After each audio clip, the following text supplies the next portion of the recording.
Please help me spread the word. Visit breathlessipf.com. When I was 10, my mom got deported. We had a difficult time, and I feel that's why I didn't get to finish school. My husband is really supportive in a way that he pushed me to go back to school. She wants to have a career so her kids can look up to her. They both keep me motivated to go to school, and they see that if I do it, like they can do it too, you know? I feel that everything's possible. Find free adult education classes near you at finishyourdiploma.org. Picking your kids up at school? Take a moment to breathe. Hi, Mommy. Let's be idle-free 253. Learn more at tpchd.org/idlefree253.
Well, good afternoon, everyone. I'd like to call to order this Pierce County Council meeting here on Tuesday, November 26, 2024. The time is 3:01 p.m. Madam Clerk, will you please call the roll? Councilmember Campbell. Excused. Councilmember Kruger. Here. Councilmember Denson. Here. Councilmember Herrera. Here. Councilmember Hitchin. Here. Councilmember Morrell. Here. Councilmember Mello. Here. You have 6 members present.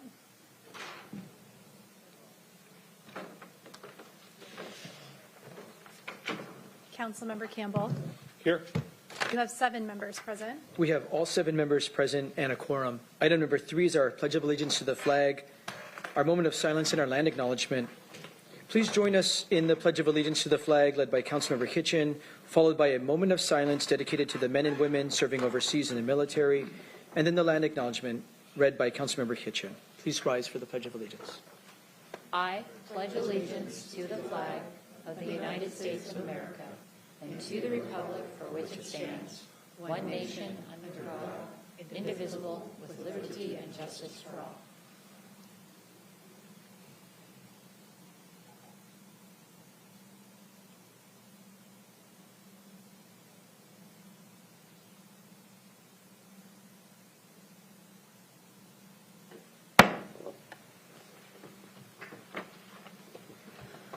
We acknowledge that we are on the traditional homelands of the Coast Salish tribes. Coast Salish people have lived on and stewarded these lands since time immemorial and continue to do so today. We recognize that this land acknowledgement is just one small step towards true allyship, and we commit to uplifting voices, experiences, and histories of the Indigenous people of this land. Thank you, Chair. Thank you, Councilmember Hitchin. Item number 4 is the approval of our agenda. Are there any objections to approving today's agenda as presented? Seeing no objection, the agenda is approved. On today's council agenda, there will be multiple opportunities for public comment. On the consent agenda, you may provide comment on any final action item. This does not include items placed on the consent agenda simply for introduction and scheduling. So that means on today's council agenda, there are 1 set of minutes for approval, 1 appointment resolution for final action, and a motion to rescind the final hearing date for Resolution 2024-188. Those are subject to public comment. During sections 8 and 9 of the agenda, we will take public comment on each ordinance and resolution individually.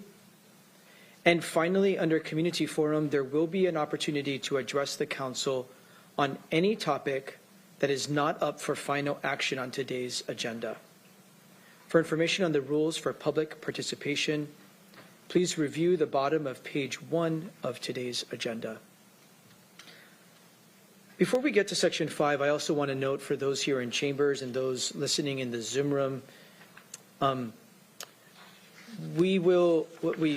the agenda today, there is a presentation by the performance audit team about a completed performance audit. That cannot happen until 5 p.m.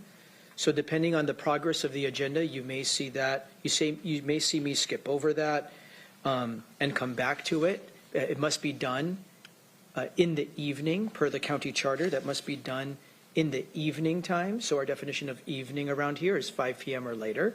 So you may see me skip that and come back to it. We will, because of the length of the agenda, you'll also see me call for about a 20-minute recess just so that the council and our staff can have a 20-minute recess in the middle of a very dense meeting. So at an appropriate time, you'll see me do that.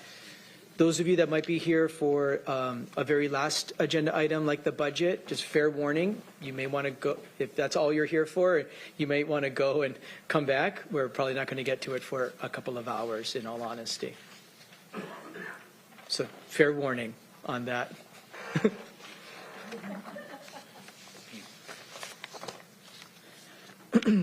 Okay, we're at section 5, consent agenda. Does any member wish to pull any item from the consent agenda? Vice Chair Campbell. Thank you, Chair. I'd like to, I want to make sure I get my motion correct here. I'd like to move that we amend the consent agenda, moving item C2A to section 8 of the agenda and adopt the consent agenda as amended. It's been properly moved and seconded that we adopt the consent agenda with the exception of moving item C2A to section 8 of today's agenda. Any other removals? Not seeing any. This is a public hearing on the adoption of the consent agenda, except for item C2A. Any member of the public wish to provide comment? We'll start here in council chambers. Anyone wish to provide comment on the consent agenda, the remaining actions on the consent agenda? Not seeing any. Mr. Weinsberry, anybody in the Zoom room? Yes, sir. For any members of the public who wish to provide comment on any final action items, press the raise hand icon on Zoom or *9 on your telephone keypad. And there are no hands at this time, Chair. With no hands, we're going to close the public hearing. Madam Clerk, will you please call the roll on the consent agenda?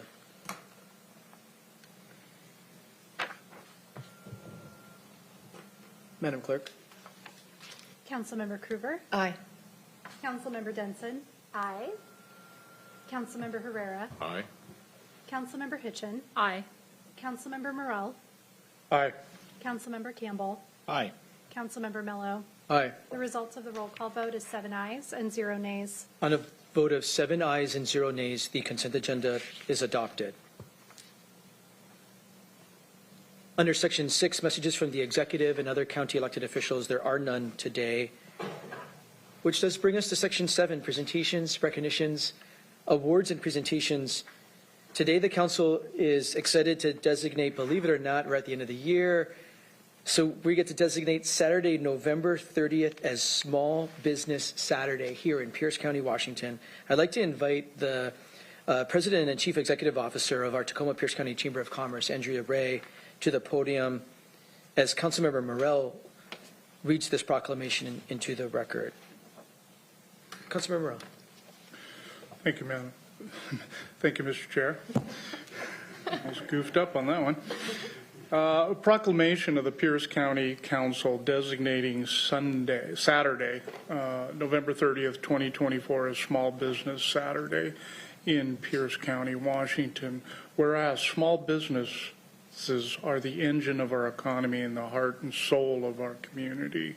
And while they only employ a few people instead of thousands, they make up 40% of the U.S. economy and 99.9% of all American businesses. They are the glue that holds our nation together. And whereas locally, small businesses and entrepreneurs serve as the backbone of our local economy through the creation of approximately 128,977 jobs at over 25,000 local small businesses, totaling roughly 38% of all jobs in Pierce County. And whereas Pierce County created the Innovation Matching Grant Program in 2021 to support our small businesses, this program provided aid in covering costs related to innovative projects that will help businesses grow and ultimately become more resilient. The County Council allotted $4 million of American Rescue Plan Act, ARPA funding, to support this grant program.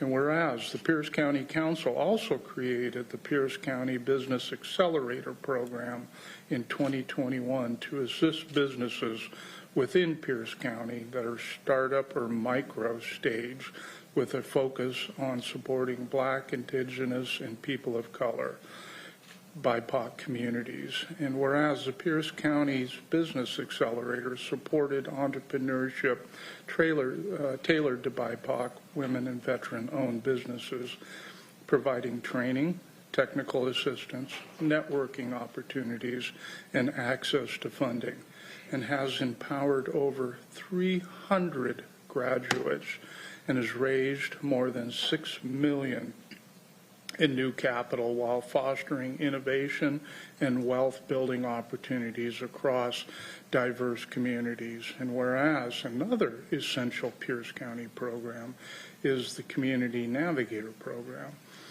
which has visited over 1,100 companies in Pierce County, 71% of which are minority owned, and provide resources like the Pierce County Business Skill Program.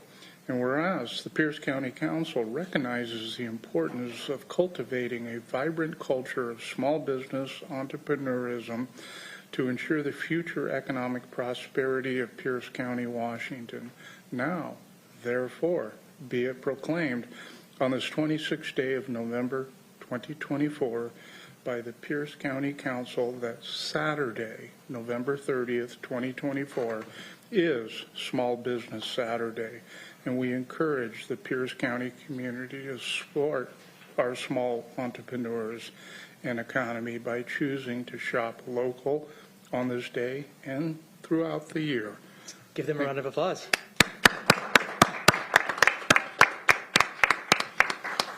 Ms. Ray, we'd love to hear remarks from you. Yes, thank you so much, Councilmember Morell, and thank you so much to all of the council members and certainly to our community. As you said, our small businesses are the backbone of our local economy. They're also the backbone of our community.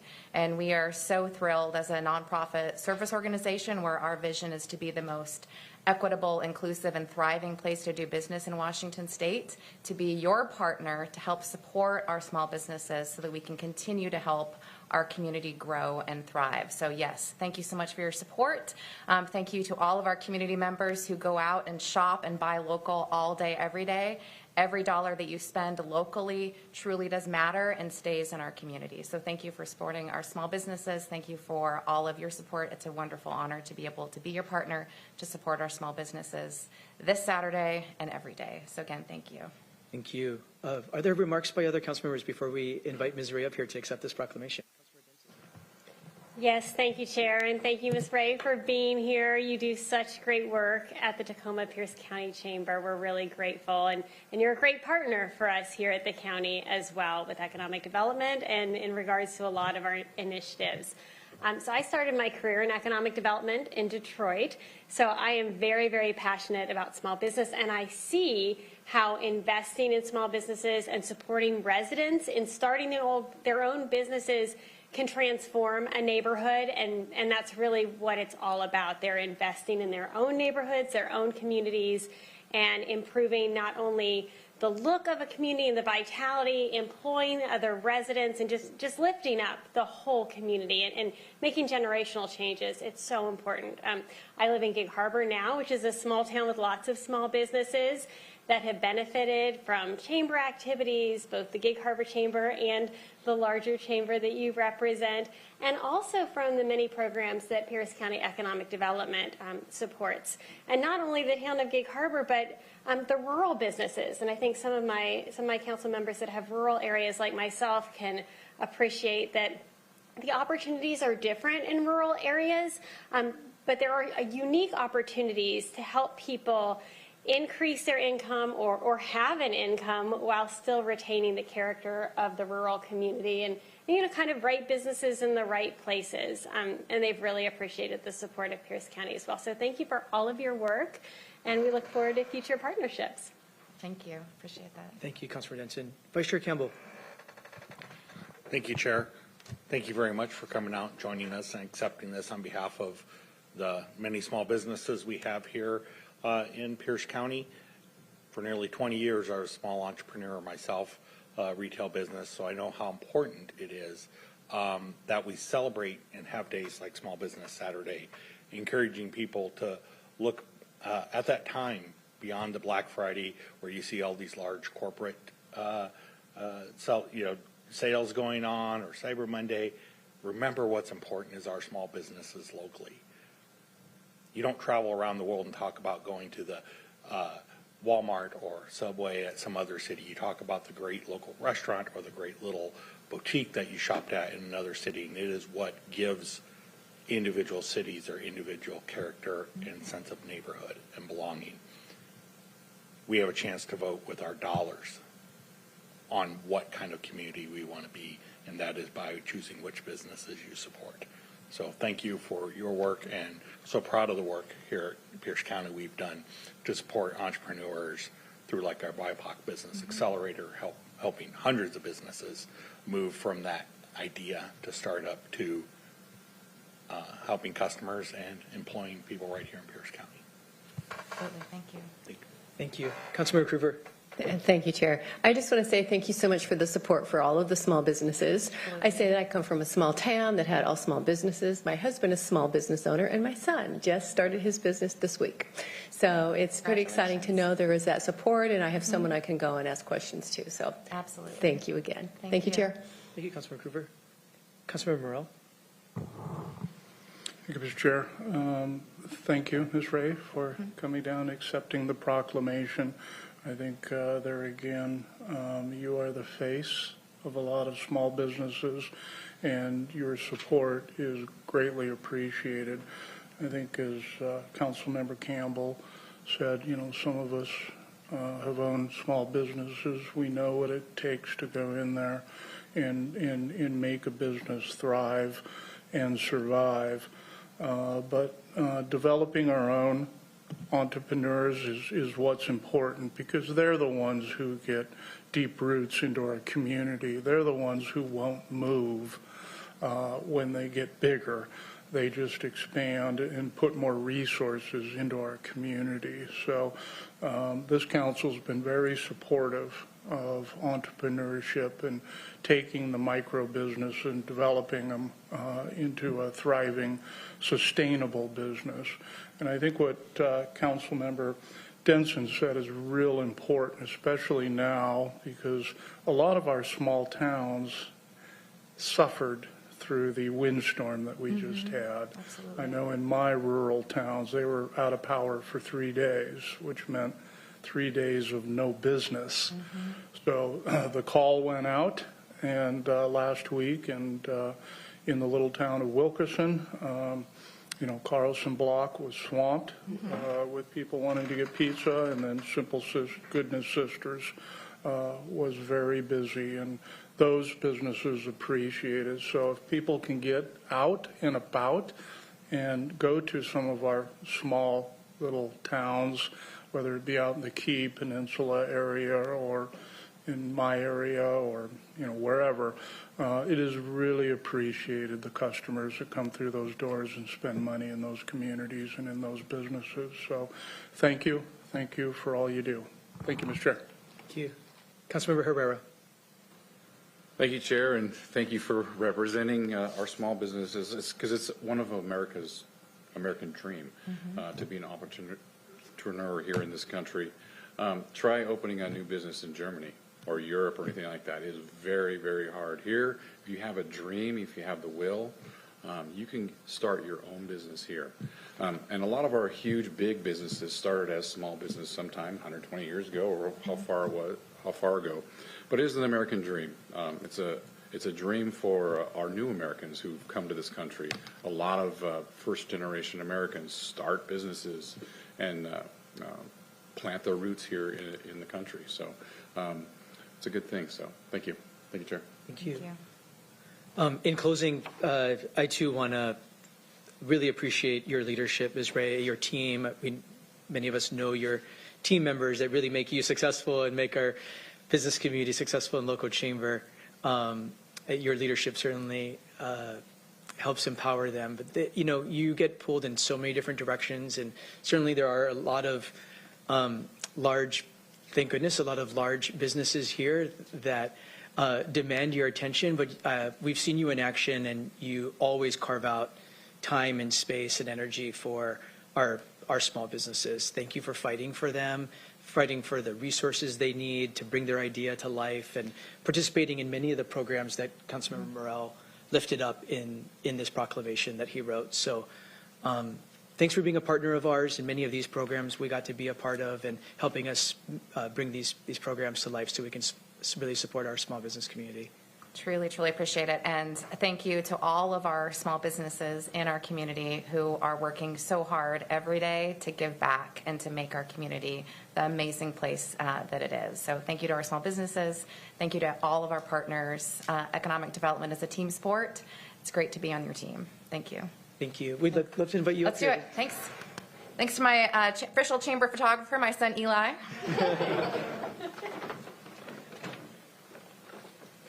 Jair, he's going to put you out of a job. Take some notes. Thank you so much.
We're going to go come back to the appointment resolution we pulled off the consent agenda. It's resolution 2024-251. Councilmember Kruever for a motion, please. Thank you, Chair. I'd like to move for approval Resolution 2024-251. It's been properly moved and seconded that we adopt resolution 2024-251. Madam Clerk, please read the title. Proposal number R 2024-251, a resolution of the Pierce County Council confirming the appointment of one new member, Jesse Richards, to the Spanaway Lake Management District Citizen Advisory Board. Thank you. Jesse, we see you in the Zoom room, and we've been trying to promote you so that you could more fully participate. Mel has raised his hand. Mel's on that advisory board. There's Jesse. Jesse accepted. Jesse, welcome. Thank you for being here. We would love for you to briefly introduce yourself and share why you wish to serve. Hi there, Jesse. Hi. Well, I'm Jessie Richards, and I do happen to live on Spanaway Lake. And I've been involved with the lake projects for a number of years. In fact, Amy, bless her heart, she came out, at least 10 years ago when we were having issues and helped us to get things straightened out. So it's kind of been my passion for the last number of years to work on our lake and improving its sustainability and enjoyment for everyone. Thank you very much. Any member have any questions of Jesse before we open up for a public hearing? I don't see any. Jesse, thank you for making yourself available to introduce yourself. We also have the benefit of the written material from the appointment that came from the executive, so thank you. Thank you. This is a public hearing on this appointment resolution to the Spanaway Lake Management District Citizen Advisory Board. Any member of the public here in council chambers wish to provide comment here in council chambers? Not seeing anybody come to the podium. Mr. Weinsberry, anybody in the Zoom room? Yes, sir. For any members of the public who wish to provide comment on proposal number R 2024-251, press the raise hand icon on Zoom or *9 on your telephone keypad. It looks like we have one hand at this time. Mel, please state your name for the record. You will have 3 minutes.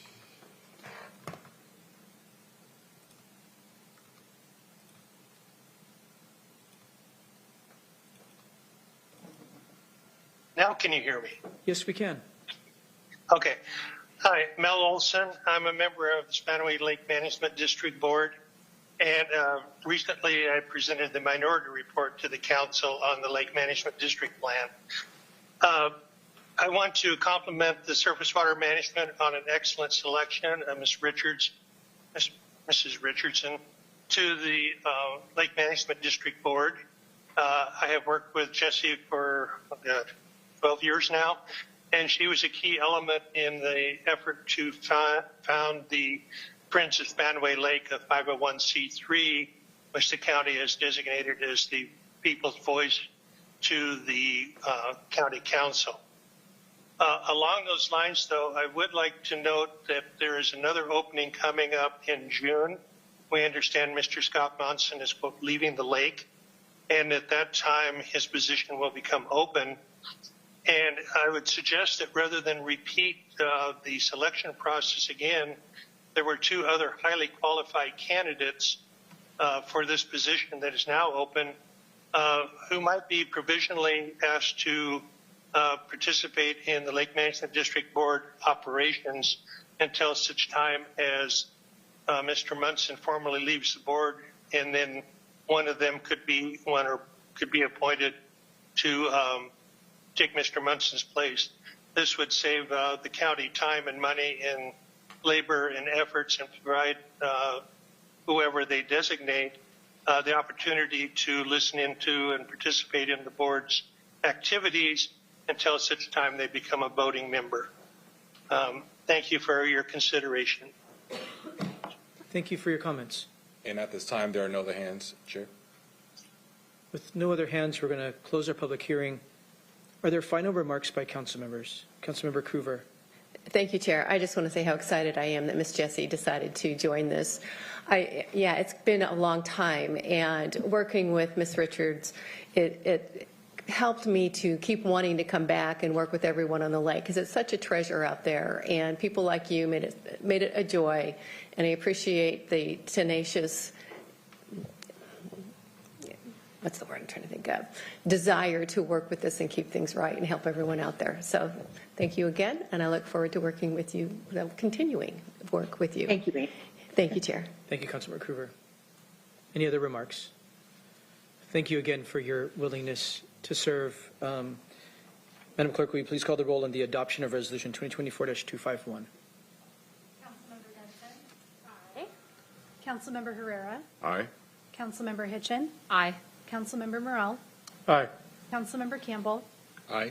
Councilmember Cruver. Aye.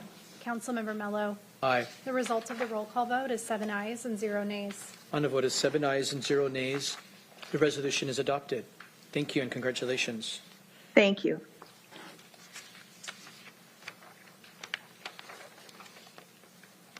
We're still under Section 8, Resolutions. We have Resolution 2024-244 before us. Councilmember Hitchin for a motion, please. Thank you, Chair. I'd like to move for adoption R 2024-244. Second. It's been properly moved and seconded that we adopt Resolution 2024-244. Ms. Kelly, are you briefing this item remotely? No, she's coming in. We're moving faster than you were expecting.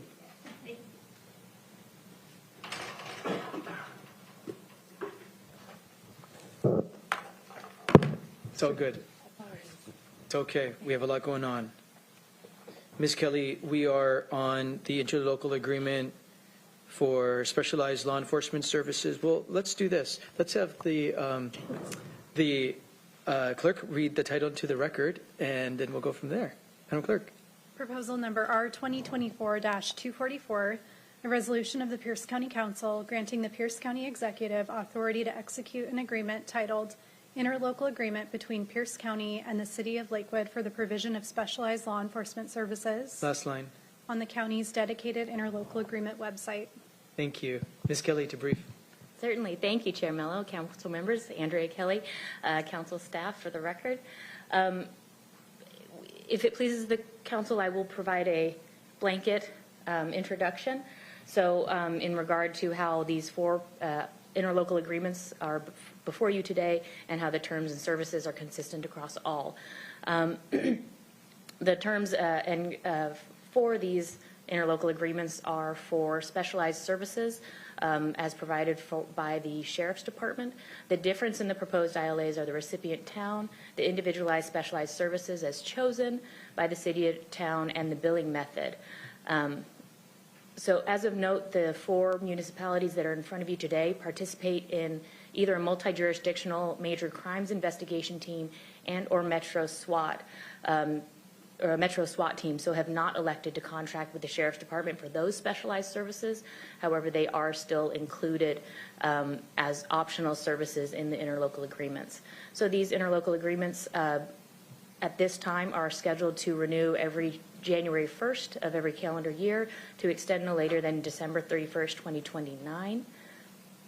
All interlocal agreements will be uploaded in the same location, the Finance Department's interlocal agreement website.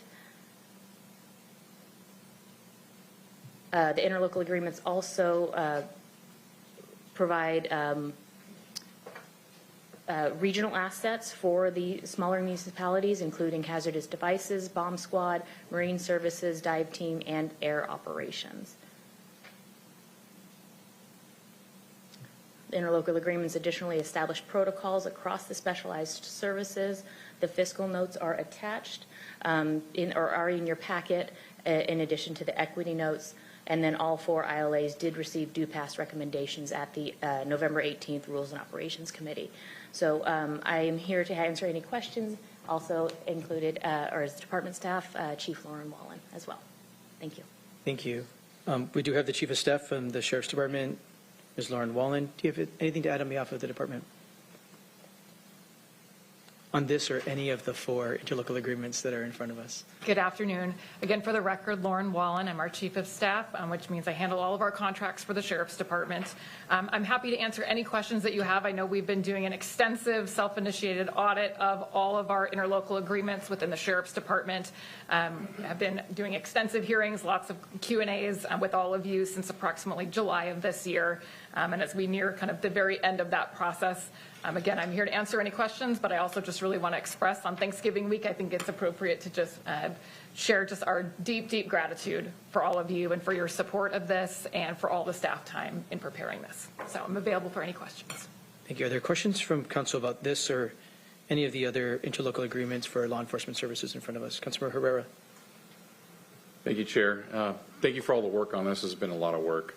I heard in some of the details from Ms. Kelly and for the public's knowledge that some of these cities are declining SWAT assistance. Can you tell us a little bit about what would happen if they need a SWAT team, or what's the deal with that? Sure. So what you have is that the city of Tacoma has their own SWAT team. The Washington State Patrol has their own SWAT team. The Pierce County Sheriff's Department has our own SWAT team. And then there's also this Metro SWAT team, which several of the cities that are covered in these ILAs all participate together in that. So as we look through the kind of who covers who, I know with your history in law enforcement, familiar with some of the issues that might happen where you have multiple scenes that you need to be doing SWAT operations at. Or maybe you have a SWAT team that times out or needs additional resources, additional cover. So in consultation with the County Council legal advisor, our department's legal advisor, county risk management, and then also these individual cities and the leadership of their SWAT teams. Determinations were made about what the Sheriff's Department can and cannot do as covered by this ILA, and also making sure that there are protections provided where there is that cover when needed. So within the Sheriff's Department, we work with the Tacoma Police Department where we cover each other. For Metro SWAT, they have cover from the Washington State Patrol and vice versa. So we're making sure that those cities all have that provision. Any of these cities that are part of Metro SWAT that also utilize the State Patrol were still offered if they wanted to have, you can say, a Plan B or a Plan C for SWAT, that they were welcome to enter into this interlocal agreement with the Sheriff's Department and the county. Some of those cities decided not to. They just decided that they feel like they have ample SWAT coverage within that, which we certainly respect that decision. Some of the other cities decided that they do want that additional backup, and so that was something that they selected as part of this. Thank you for that explanation. Thank you, Chair. Thank you. Any other questions for council staff or department staff? Thank you both very much. This is a public hearing on this agreement with the City of Lakewood for specialized law enforcement services. Anybody here in council chambers wish to provide comment? Please come to the podium if you're in council chambers. Not seeing anybody. Mr. Weinsbury, anybody in the Zoom room?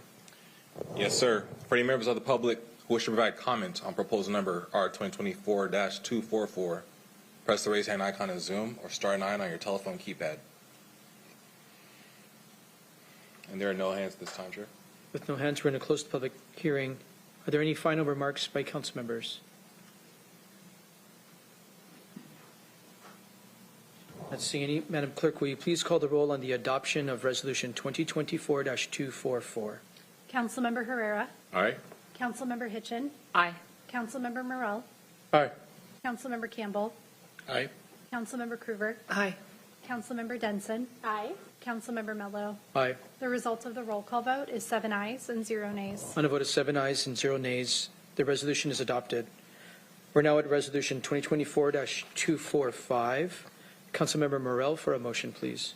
Thank you, Mr. Chair. I move for approval, proposal number R 2024-245.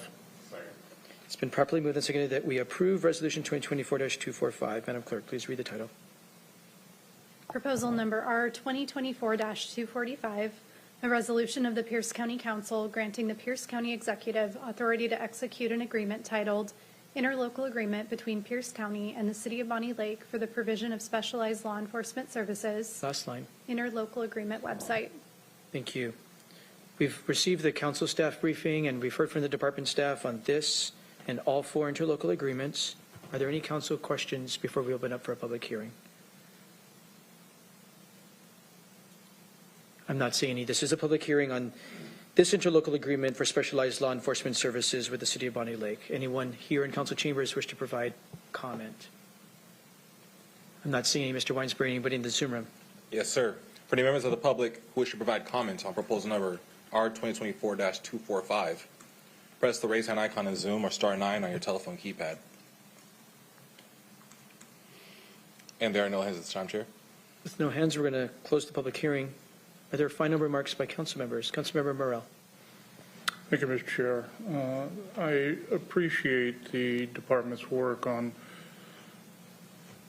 updating all these agreements.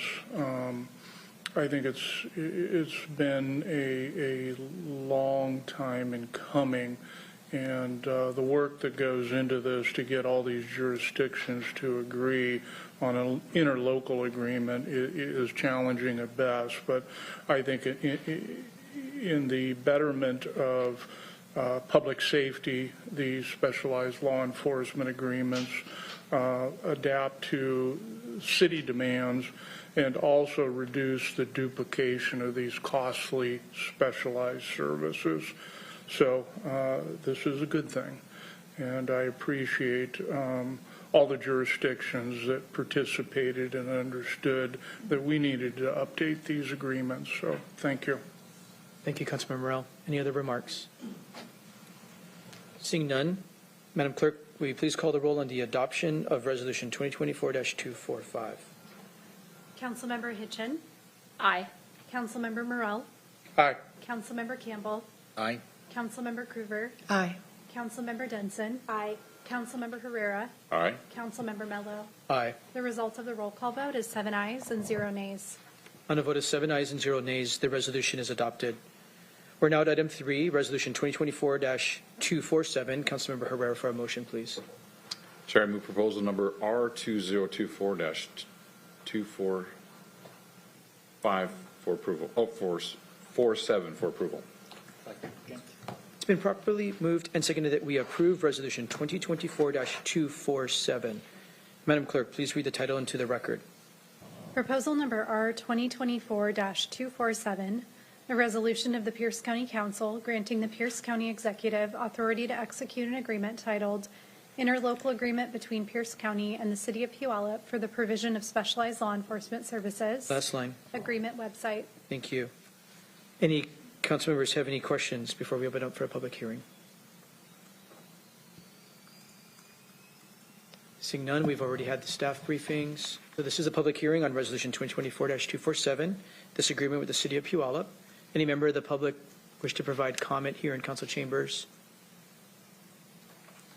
Not seeing anybody come forward. Mr. Weinsbury, anybody in the Zoom room? Yes, sir.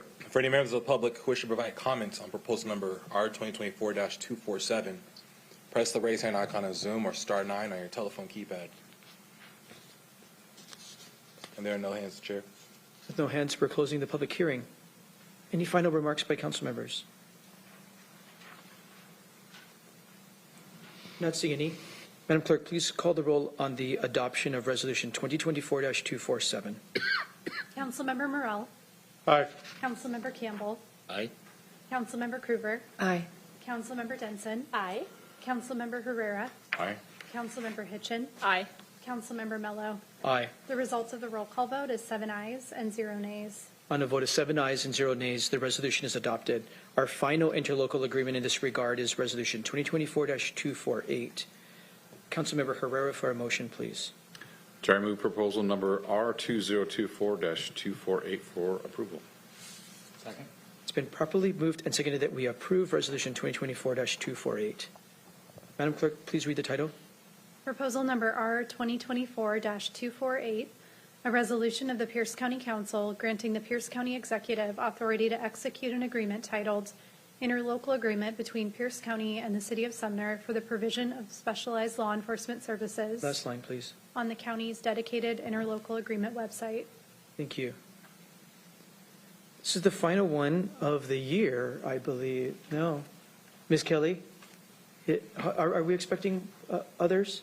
There is one more. It is still under department preparation. One more for the city of Ording. And the council will consider that next year in 2020? Next year, yes. Okay. Last one for this year. Yes, This has correct. been a tremendous amount of work, a tremendous amount of work. Thank you. Certainly the last one for this evening. Any council members have any questions? I'm not seeing any. We're going to open up for a public hearing on this interlocal agreement with the City of Sumner for the provision of specialized law enforcement services. Anyone here in council chambers? Not seeing any. Mr. Weinsbury, anybody in the Zoom room? Yes, sir. For any members of the public who wish to provide comments on proposal number R 2024-248, press the raise hand icon on Zoom or *9 on your telephone keypad. And there are no hands at this time, Chair. With no hands, we're going to close the public hearing. Are there final remarks by council members? Councilmember Herrera. Thank you, Chair. I just want to say again, thank you to Ms. Lauren for getting all this stuff together. Dozens and dozens of different cities.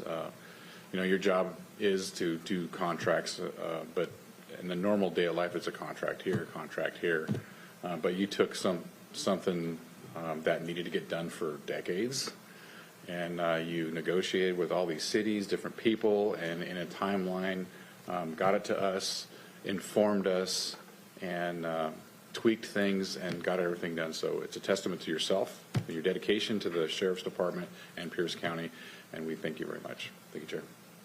Thank you, Councilmember Herrera. I too just want to make one final remark. The work's tremendously necessary out of, first fairness, to make sure that all cities and towns are treated fairly, how much we charge for these services, and that they're getting the service delivery in a fair way for compensation, that the county is getting fairly compensated for providing the service, but everyone's being treated fairly. We're not treating one community differently than another, and that the county has the ability to have these excellent men and women with these specialized law enforcement services that when needed, we can deploy them to communities of all kinds, larger communities like Lakewood and Bonnie Lake and Sumner, and smaller communities like South Prairie and Wilkeson and Eatonville and others. So having this kind of service to serve people when that really specialized service is needed for search and rescue or significant crime investigation or a SWAT incident, it's just what a great resource to have in the event you need it, and what a great partnership. So very glad we've been able to do this, and thank you for getting us more modern here so we can deliver these services fairly. Thank you so much. Madam Clerk, will you please call the roll on the adoption of Resolution 2024-248? Councilmember Campbell. Aye. Councilmember Krueger. Aye. Councilmember Denson. Aye. Councilmember Herrera. Aye. Councilmember Hitchin. Aye. Councilmember Morell. Aye. Councilmember Mello. Aye. The result of the roll call vote is 7 ayes and 0 nays. On a vote of 7 ayes and 0 nays, the resolution is adopted. Thank you again, Ms. Wallen, very much. You're a very good public servant. We're at item 5, Resolution 2024-246. Madam Clerk, will you please read the title into the record? Do you want to move it first? Thank you. Vice Chair Campbell for a motion, please. We're on O. We're on item 5, Resolution 246. Resolution, there we go. I move proposal number R 2024-246. Second. It's been properly moved and seconded that we approve Resolution 2024-246. Madam Clerk, will you please read the title into the record? Proposal number R 2024-246, a resolution of the Pierce County Council setting the date of an evening District Number 4 Council meeting for Thursday, December 12th, 2024 at 6:00 p.m. at the Star Center 3873 South 66th Street, Tacoma, Washington. Thank you. Ms. Long to brief. Thank you. So the resolution before you would set the date of the evening District Number 4 council meeting. The Pierce County Charter provides that the council shall hold at least one evening meeting in each of the 7 council districts each year, and the council's rules of procedure provide that the details of those meetings, the time, location, et cetera, be provided by resolution of the council. So that's what this one before you does for District 4. And as stated by the clerk and in the title, that will be Thursday, December 12th at 6 p.m. at the Star Center in Tacoma. Thank you. Any questions by members? Not seeing any. This is a public hearing on this resolution setting this evening District Number 4 council meeting. Any member of the public here in council chambers wish to provide comment? Not seeing any. Mr. Weinsberry, anybody in the Zoom room? Yes, sir. For any members of the public who wish to provide comments on proposal number R2024-246, press the raise hand icon in Zoom or star 9 on your telephone keypad. And no hands, Chair. Seeing no hands, we're going to close the public hearing. Are there final remarks by council members? Councilmember Morell. Thank you, Mr. Chair. Well, this will be Councilmember Mello's last in-district meeting. And, you know, the previous ones have been okay. But I would definitely like to see what the dance card has on it and, you know, kind of what you're going to bring to the table this time. Because hopefully, you know, you go out with a bang here. And, no, definitely look forward to this and the ribbing that will take place. But it's all in good fun and looking forward to this meeting. So thank you. Thank you, Mr. Chair. Thank you, Councilmember Morell. Any other remarks? Councilmember Denson. I'm just wondering what Councilmember Morell is going to wear this year, because last year I remember some maybe velour or velvet. He was looking very, very sharp and holiday-ish. Got you covered. Hey, wait and see. Thank you. The council will certainly get briefed on the proposed agenda, but we really are looking forward to showing off some of the projects the district got to be a part of and work on over the past 4 years, namely around childcare and supporting families and supporting some affordable housing initiatives. And we will be, we're hosted by Metro Parks Tacoma and at the Star Center there in South Tacoma. And so we'll be able to be greeted by my successor here at council, Councilmember-elect Rosie Ayala, who is currently on the Metro Parks board. So they're hosting us, and we'll be able to introduce her to you and the community at the in-district meeting for those of you that have not had a chance to meet her yet. And we do plan to also, at this in-district meeting, we plan to recognize the longtime public service of Congressman Derek Kilmer and the really long time service of 4 of our Superior Court judges who are choosing to retire at the end of this year. So that's a little preview of what we have planned and looking forward to the evening together in South Tacoma. Any other remarks? Did I do a public hearing already? I did do a public hearing. Madam Clerk, will you please call the roll on the adoption of Resolution 2024-246? Councilmember Krueger. Aye. Councilmember Denson. Aye.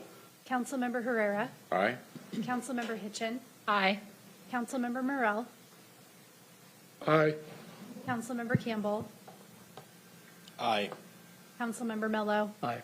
The result of the roll call vote is 7 ayes and 0 nays. On a vote of 7 ayes and 0 nays, the resolution is adopted. That brings us to Section 9, ordinances. We have Ordinance 2024-554S before us. Councilmember Morell for a motion, please. Thank you, Mr. Chair. I move for approval ordinance number 02024-554S. It's been properly moved and seconded that we approve ordinance 2024-554S. Madam Clerk, will you please read the title into the record? Proposal number O 2024-554S, an ordinance of the Pierce County Council adopting the 2025 through 2030 Transportation Improvement Program and 2025 through 2038 14-year ferry program, Last line. and adopting findings of fact. Thank you. Mr. Taylor to brief the council. Thank you. Good afternoon, council members. The proposal before you begins at page 175 of your electronic packet. As the title indicates, for your consideration this afternoon is the annual update to the 6-year Transportation Improvement Program and the 14-year ferry program. As council members are aware, these programs identify transportation-related capital improvement projects that the county will fund over the next 6 years, and then also includes the 14-year ferry program. These programs also identify projected revenues and expenditures for those time periods. Each of the programs is required to be updated and adopted annually pursuant to state law. The Transportation Improvement Program before you today includes 122 projects. It identifies approximately $372 million of planned roadway and ferry capital expenditures for the 6-year period, with approximately $72 million of expenditures proposed for the first year, that would be 2025. The expenditures are funded by a variety of funding sources, including the county road fund, real estate excise tax, impact fees, grants, and other sources. Within your packet, there's a staff report. That staff report includes a table that summarizes planned expenditures by category and by year. I'll note that the review of the proposal before you has occurred through the Planning Commission. The Planning Commission does recommend that the council approve the proposal as presented. The council's Economic and Infrastructure Development Committee also reviewed the proposal and has forwarded it to the council with a due pass as substituted recommendation. Committee included consideration and approval of 2 amendments. Those amendments added 2 projects and modified 1 existing project. There's a summary of the amendments within the staff report. I know the sponsors are very familiar with what those amendments do for their communities. I will note that we do have the Planning and Public Works Department staff on standby today. They are prepared to provide you with you and the members of the public that may be watching today, a brief overview of the proposal. I believe that overview will take about 10 minutes of time. It will be PowerPoint based. It's included in your packet at page 300. So Chair, with your permission, I would like to invite Director Tatotson, and we also have Engineering Manager Letitia Neal present to provide you with that information, and also to stand by to answer any questions that you might have regarding this piece of legislation. Thank you. Thank you, Mr. Taylor. Let's move to the department for a briefing about the Transportation Improvement Program. Director Tatotson, did you want to go first or go straight to Ms. Neal? I just wanted to thank you for the time. I know you have a packed agenda, and I wanted to make an announcement, and then I would turn it over to Letitia.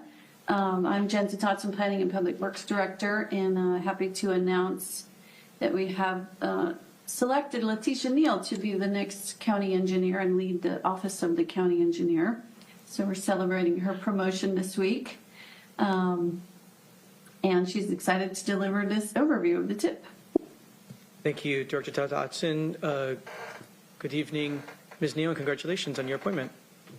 Thank you very much. I am very excited about it and happy to start taking on that new role. But in the meantime, I am very pleased to present to the council once again on our draft Transportation Improvement Program for the upcoming 6 years. We did not update the slides, so it still references me as the Transportation Improvement Manager, but I'm doing dual roles until we can backfill my position. So that is all right. Next slide, please. So we have a very short time period tonight and have tried to condense our presentation that you may have seen previously at either the Planning Commission or the Economic and Infrastructure Development Committee into a 10-minute package. So we are focusing on an overview of the TIP itself, priority program updates, and the proposed amendments that we received from the committee. Next. So So just a reminder that our Transportation Improvement Program is a 6-year program that is required by RCW and also includes our 14-year ferry program, as the ferries are a part of our transportation system. This is a planning and programming document and is intended to identify the scope, timing, and funding for a variety of public road projects. These could include drainage projects, lane additions. It could include bridge reconstruction and maintenance, new signals. So a wide variety of projects is all put into this planning document. The information that is identified for the upcoming immediate year, which in this case is 2025, is our annual program. And that is very, very well defined based on our funding that we've received and our plans for these projects. And as you move further out through that 6-year time period, the information becomes a little bit more nebulous and flexible, simply because our crystal ball is not always the best. Next slide, please. There are many things that go into putting together a transportation improvement program, and we've listed here some of the drivers for you. They range from information that we receive from our maintenance and operations team as they're out on the roadways day in and day out doing maintenance and repairs. Also, our annual bridge report, our ADA transition plan, and a variety of other elements. This is a very complex program and has an incredible number of needs for what is really a finite pool of funding and resources. So we work very hard to balance the needs of our system, giving the restrictions that we have in terms of available funding and available manpower. One of the newest drivers that we have added to this process is equity and inclusion. Next slide. And along with equity and inclusion, we also look to public input. And we're looking for public input from a variety of sources, including the Planning Commission and your committees, but also from community boards. What we hear from the public during public hearings at Council. We try to communicate via webpage, social media, press releases. Information is always good to get out to the public, and we are always welcoming information back from the public to help inform our decision-making process. Next. This is a very complicated graph. I apologize for the amount of information that we're trying to show here, but basically our proposed 6-year financial plan has to be a balanced approach. So our revenues must equal the expenditures, and that's what we're showing here. The revenues include county road fund, traffic impact fees, real estate excise tax, state and federal grant money, and some other revenues. And expenditures are by phase. These are the same phases that you see in our 6-year transportation improvement plan. So they are preliminary engineering, or PE, final engineering, or FE, ROW, standing for right-of-way or property acquisitions, and CON, standing for construction, the actual contract cost to implement and create the project that we've designed. Next, please. We have a new tip layout this year that we're very excited about. For those who have been trying to read our tips over the years, you will, I think, be pleased with the new format. We have gone with the 8.5 by 11 version. Oh, my camera's not working so great. 8.5 by 11 version of the typical tip that we've provided to you. All of the same information is inherently in this document, but it has just been rearranged. It provides a lot additional information as well. So if you were to look at this example project, which is for a bridge project on Horn Creek, the information at the top indicates the county road project or CIP number and the map ID where you can find that project on our maps. We have a slew of project information included, the council district that the project is in, the estimated cost of the project, the different work elements. One additional point that we have added into the project information is this fully funded criteria right in the middle, where we're using green for yes and red for no. We're trying to make it as simple as possible for somebody at a glance to tell whether or not a project is fully funded and able to move forward with construction.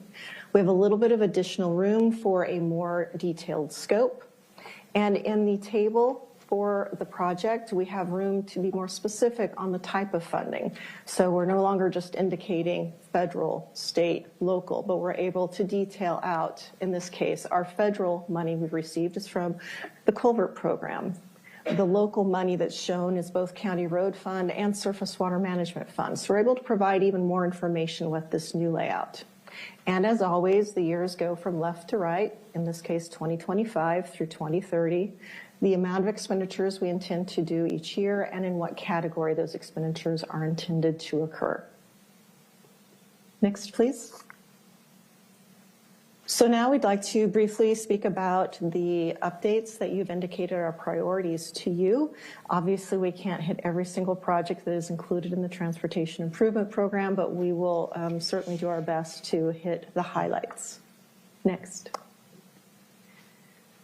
As I mentioned previously, equity is a new tip driver that we've incorporated into our process, and you can see here on this map where all of the projects that are included in our Transportation Improvement Program fall on the equity index of the county. It is fairly well spread out. There is not a significantly higher proportion of projects in the very high equity score area or the very low equity score area. This is something that we'll be tracking much more closely in the years moving forward to make sure that we are not inadvertently investing resources inappropriately in a high designated area over a low designated area. But for today's purpose, this is just a static data information element that I want council to be aware of, that we are looking at this and we'll be paying even more attention to it in the upcoming years. Next. Another priority project is our public-private partnership that we have with the Tahali development up on the plateau of Bonnie Lake. We have a number of very high value road projects that are included in our TIP that are being developed right now in partnership with the Brookfield Corporation that is building out the Tahali development. I apologize for the color coding if you are unable to see the colors. The project on the far right-hand side in a dark purple color is Falling Water Boulevard. This project is currently almost completed with construction. So it's making a great tie-in to the very top of the plateau at the edge where it will start to come down the hill. In green in the middle of the exhibit is Tahali Boulevard segment, CRP 5731. That is what we refer to as the hill climb. It has been under construction for a couple years now with extensive amounts of grading necessary. A lot of material had to be moved to create the roadway area that we'll be building upon. We're hoping to start constructing that new roadway sometime in early 2025. The segment to the far left of the screen in another shade of purple is 128th Street East, or CRP 5842. This will be a widening of 128th, and we are at about 60% design and just beginning to have conversations with the property owners where we will need to purchase property rights. This small piece in the middle in yellow over the Puyallup River is a new structure across the Puyallup River. That will be the last segment to go to construction, partly because there is a significantly longer permitting process necessary than for the other segments. So all of these pieces are well underway, and we are actively engaged with the developer and the consultants that have been contracted to do the design this work. Next. Our ferry program, not to be forgotten about, is a very important part of our transportation system. The information that is provided here, although it is a 14-year ferry program, on this particular slide, this information represents the first 6 years of that ferry program. As you can see, there is over $44 million in those 6 years planned for operations and expenditures. This includes the money needed to operate the ferry system, like general maintenance items, fuel, operating contract with HMS to actually run the ferry service on a daily basis, those types of elements. In the table, you can see a summary of the preservation and improvement projects that we have planned. There are several that are at the actual landings or terminals for the ferry, as well as the two boats themselves, the dry docking of those two boats. The dry docking is significantly more expensive, and it's a priority of ours to keep both boats certified and enrolled with the Coast Guard and the UWILD program to try and control those expenses. Next slide.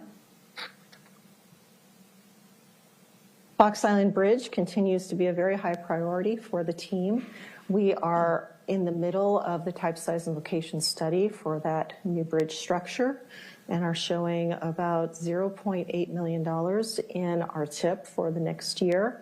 But also over the next 6 years, we have more than $18 million indicated necessary for repairs of the existing structure. So that continues to underline the fact that we have an aging asset that needs to have significant repairs and maintenance done on it to keep it in operation and safe for the residents of Fox Island.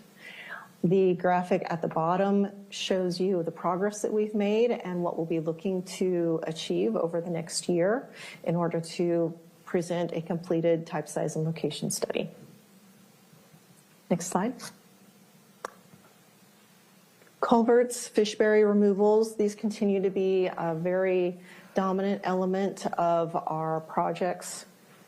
And we have 3 specific fishberry removal projects listed in our TIP at this point in time. They're shown here on the mapping area: Harts Lake Road, McCutcheon Road, and Patterson Road Bridge. The McCutcheon Road project only has local funds at this time, whereas the other 2 we have received outside grant funding, which really helps us to be able to move these projects forward. We do anticipate more culvert and fishberry removals in the future, just needing to be updated, and it's part of our regular maintenance and improvements of our transportation system. Next slide. Active transportation, this is always important to council. You've made that very clear that active transportation is a high priority for you. So we have tried to account here for what is included in the TIP. We are expecting to be constructing 162,000 or 30 miles of sidewalk, 162,000 lineal feet or 30 miles of sidewalk. Hundreds of curb ramps and crosswalks, 38 miles of paved shoulder, 8 miles of bike lanes.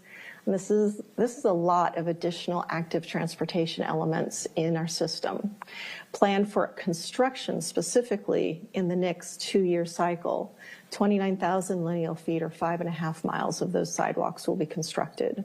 321 curb ramps, 152 crosswalks, 16.2 miles of paved shoulder, and 1 mile of new bike lane. Please note that this is data in the originally proposed TIP that was presented by staff to the Planning Commission and the Economic and Infrastructure Development Committee. And so any amendments or changes are not actually represented in these numbers. Next. Active transportation also includes our Blue Zones partnership in the Parkland and Spanaway area. This is a really exciting opportunity. We're happy to be engaged with the Blue Zones group. We are very early in this process, but did want to point out that already included in our current TIP, we have projects in the Blue Zone area. They're listed out here for your information, and I'm happy to provide additional information on those at your request. Next. Our Safe Routes to School program is very strong and continuing to move forward. We have a number of projects planned in construction in 2025 as well as 2026. Most have outside grant funding associated with them. We've been very successful in getting additional funding for these projects. One small change on this graphic, the last project shown, B Street, we have recently received an STP grant for construction that brings the total amount of funding for that B Street project to $1.3 million in grant funding. And so we do have a planned construction date now of 2028 for that project. Next. And we are also very happy to hear that we received additional funding from the legislature for some projects that we were not tracking on, but Nonetheless, they're good projects, and we're very happy to incorporate them into our program. We've indicated the locations of these on the map, as well as the funding amounts associated. You can see that 3 out of the 4 will benefit Bethel School District, and the last will be beneficial to Derringer School District. Excuse me. The project number 3, B Street, we have selected a consultant to do the design of that project and hope to begin design very soon. The other projects are all in phases of getting agreements in place and established with WashDOT for the funding to move through from their hands to ours or the contracting process. Next. Vision Zero, just a quick update because you've had several updates on Vision Zero in the last several months. Our efforts to create a Vision Zero safety action plan is ongoing, but as it relates to the 2025 TIP, we do plan to complete the draft plan and hold an online open house in January. We'll then be ready to present to the executive and council soon after. Earlier this year, however, we did receive the complete historical crash data and system analysis, and we're able to identify several parts of our road network that will need to be prioritized to address safety. There are currently 4 projects in our draft TIP that directly correlate to our Vision Zero analysis, so we're already, I think, in a pretty good place to start incorporating those Vision Zero strategies and goals as we start to finalize the plan. Next. So as mentioned, we did take this proposed TIP to both the Planning Commission and the Economic and Infrastructure Development Committee. We made our presentation early in October, and early in November, our TIP was recommended for approval with these 3 amendments summarized here. The District 2 amendment was to have a new project at 111th Avenue and 122nd Street East, putting in all-way stop at that location. The other 2 projects are in District 7. One is to increase funding for some traffic calming on 34th Street Northwest, 63rd Avenue Northwest.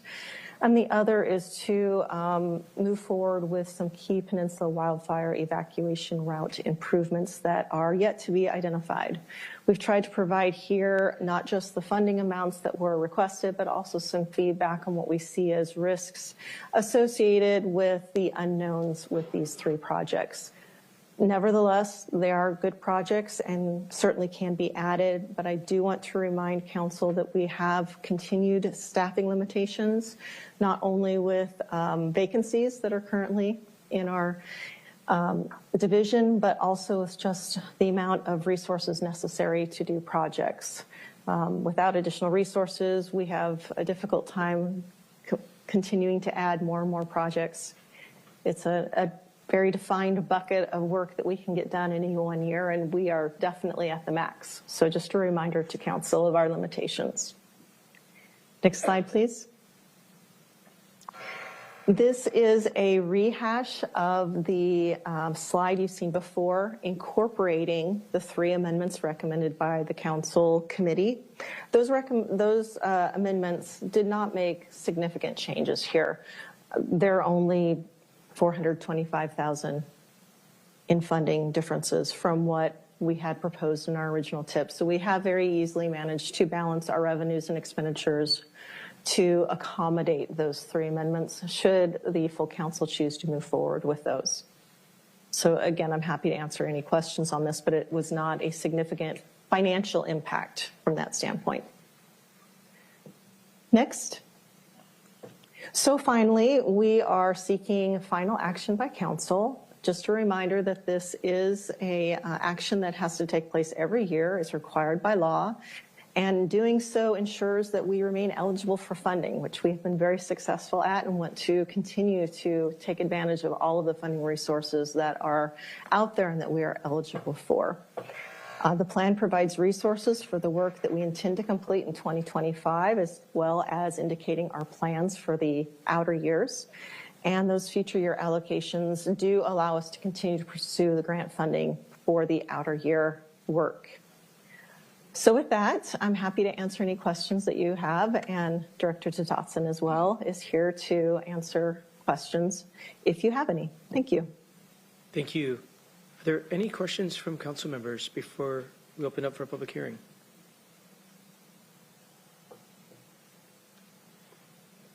I don't see any. I know this has had lots of conversation in our Economic and Infrastructure Development Committee, as you noted, and council has had many months with this.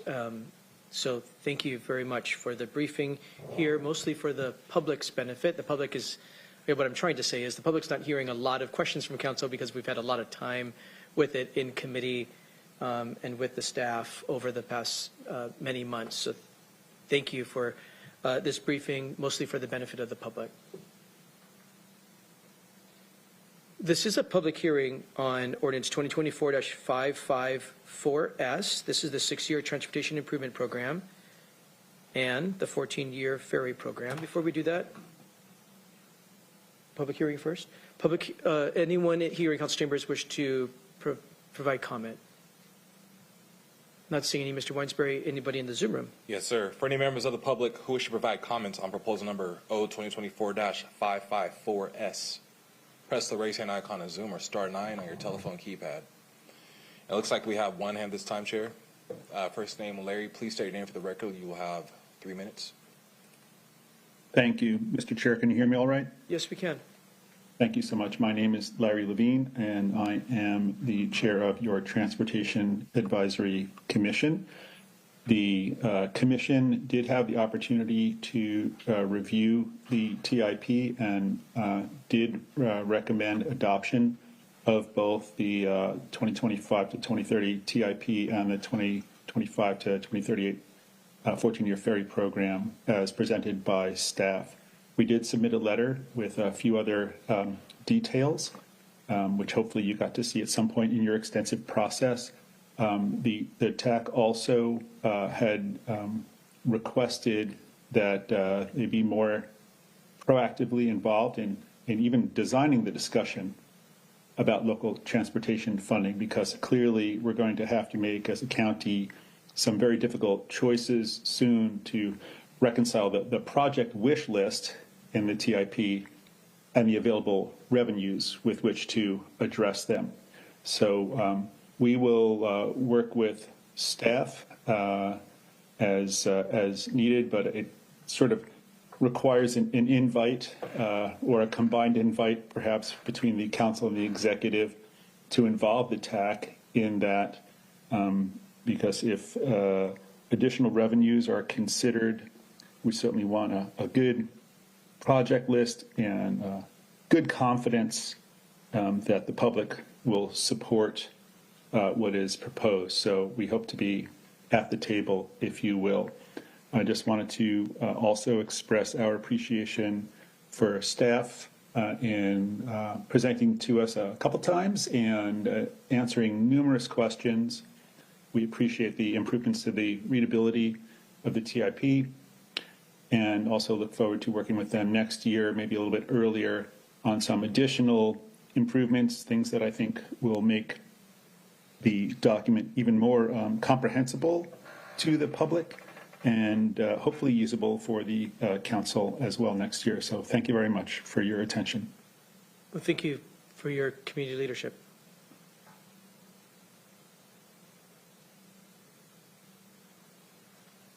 And at this time, there are no other hands, Chair. With no hands, we're going to close the public hearing. Are there final remarks by council members? Councilmember Morell. Thank you, Mr. Chair.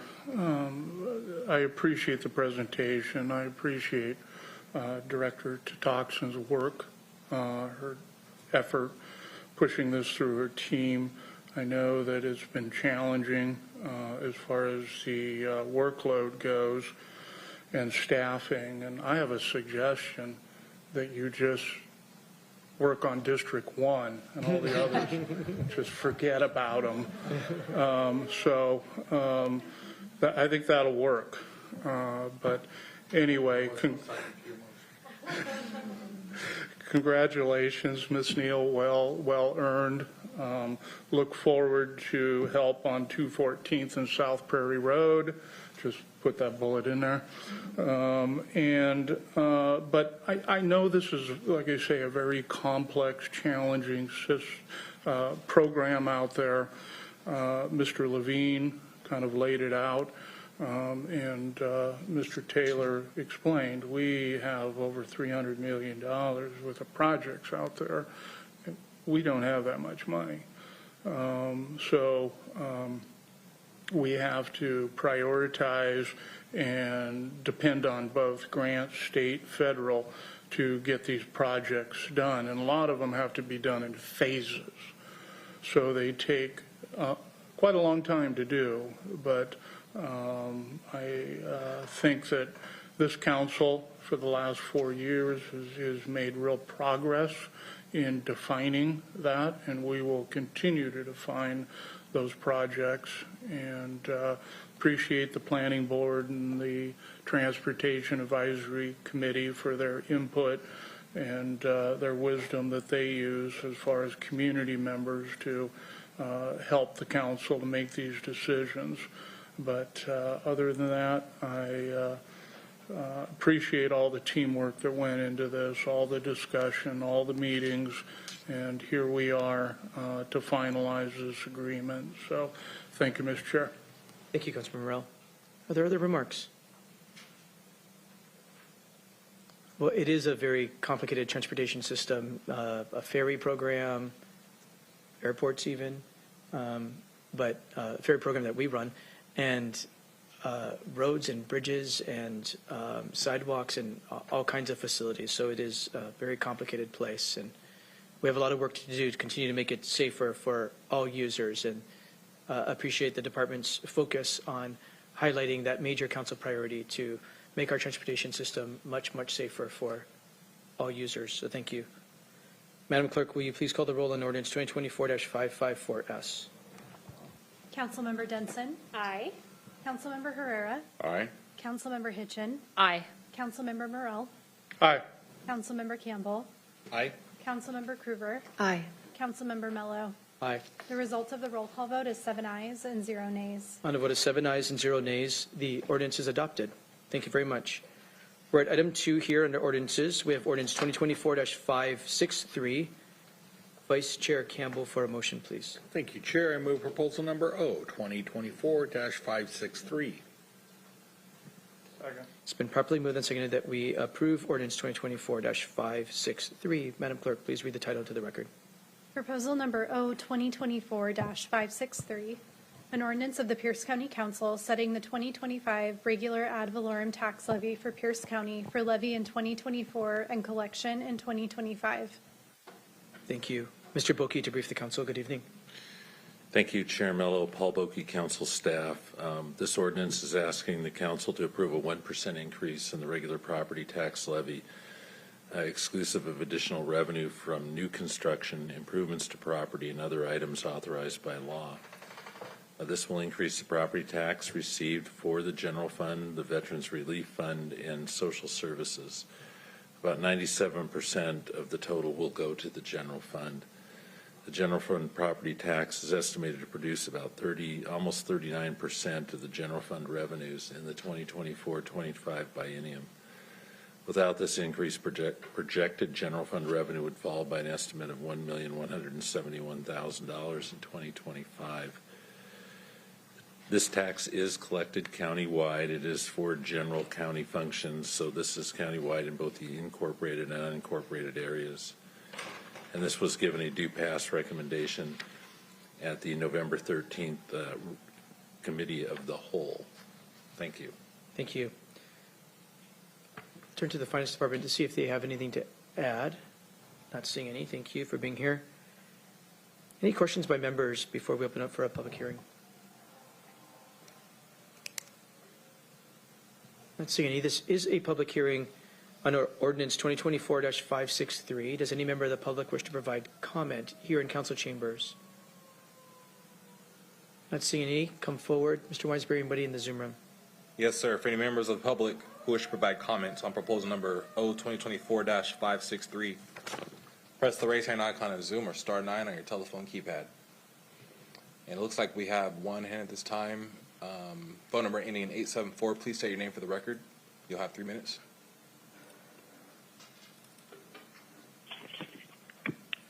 Yes, good evening, Chair Mello. Can you hear me okay? Yes, we can. Great.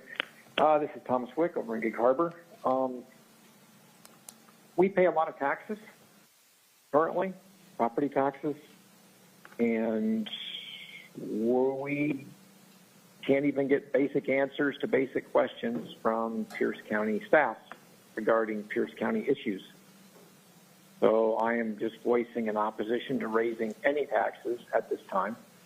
So that's all I would like to add, is that, you know, the citizen pays their property taxes because they're required to, and you would think there would be something in exchange for that, and just not seeing it. So thank you for allowing me to speak on this. Thank you. And I see no other hands, Mr. Chair. With no hands, we're going to close the public hearing. Are there final remarks by council members? I will just note we have a tall mountain ahead of us in county government. We really only have two main funding sources, property tax and sales tax, to deliver all of the many services that the people of Pierce County request of us, everything from law enforcement to judges and prosecutors and elections and roads and sidewalks and human services. What's asked of county government is incredibly significant, and our revenue sources are not keeping up with the cost of doing business, the cost of labor, the cost of materials. This is a 1% increase on the property tax year over year. Again, we don't have any other real revenue sources to count on other than sales tax, and it's really hard to keep up with the cost of delivering these services. So I know that the council is well aware. Our finance department has done a very good job educating the council about the future outlook and our structural deficit looking out about 5 or so years where we have really serious issues in front of us. So we got to be really, really thoughtful. And the tools are not given to the revenues, and the tools are not given to local government in order to keep up with inflation long term. So it's just something we have to really take seriously and be really, really mindful of together. Madam Clerk, will you please call the roll on the adoption of ordinance 2024-563? Councilmember Herrera. Aye. Councilmember Hitchin. Aye. Councilmember Morrell. Aye. Councilmember Campbell. Aye. Councilmember Krueger. Aye. Councilmember Denson. Aye. Councilmember Mello. Aye. The result of the roll call vote is 7 ayes and 0 nays. On a vote of 7 ayes and 0 nays, the ordinance is adopted. We're now at ordinance 2024-564. Councilmember Denson for a motion, please. Yes, thank you, Chair. I move proposal number O 2024-564 for approval. Second. It's been properly moved and seconded that we approve ordinance 2024-564. Madam Clerk, please read the title. Proposal number O 2024-564, an ordinance of the Pierce County Council setting the 2025 Conservation Futures ad valorem tax levy for Pierce County for levy in 2024 and collection in 2025. Thank you. Mr. Boki, to brief. Thank you, Chair Mello, Paul Boki, council staff. This ordinance is asking the council approve the property tax levy for the conservation futures, including a 1% increase exclusive of additional revenue from new construction improvements to property and other items authorized by law. Proceeds of the tax go into the Conservation Futures Fund, which is a special revenue fund. And so it can only be used, in other words, these proceeds can only be used for certain things. These are not for general government functions. Proceeds are used to preserve and maintain open space throughout Pierce County. The program is managed by the Parks and Recreation Department. The estimated increase in revenue from 1% is $43,858. And I would note that this is a countywide program, and so this is impacts everybody in the incorporated and unincorporated areas of the county. And this was given a due pass recommendation at the November 13th, 2024 Committee of the Whole. Thank you. Are there any questions by council members? Councilmember Herrera.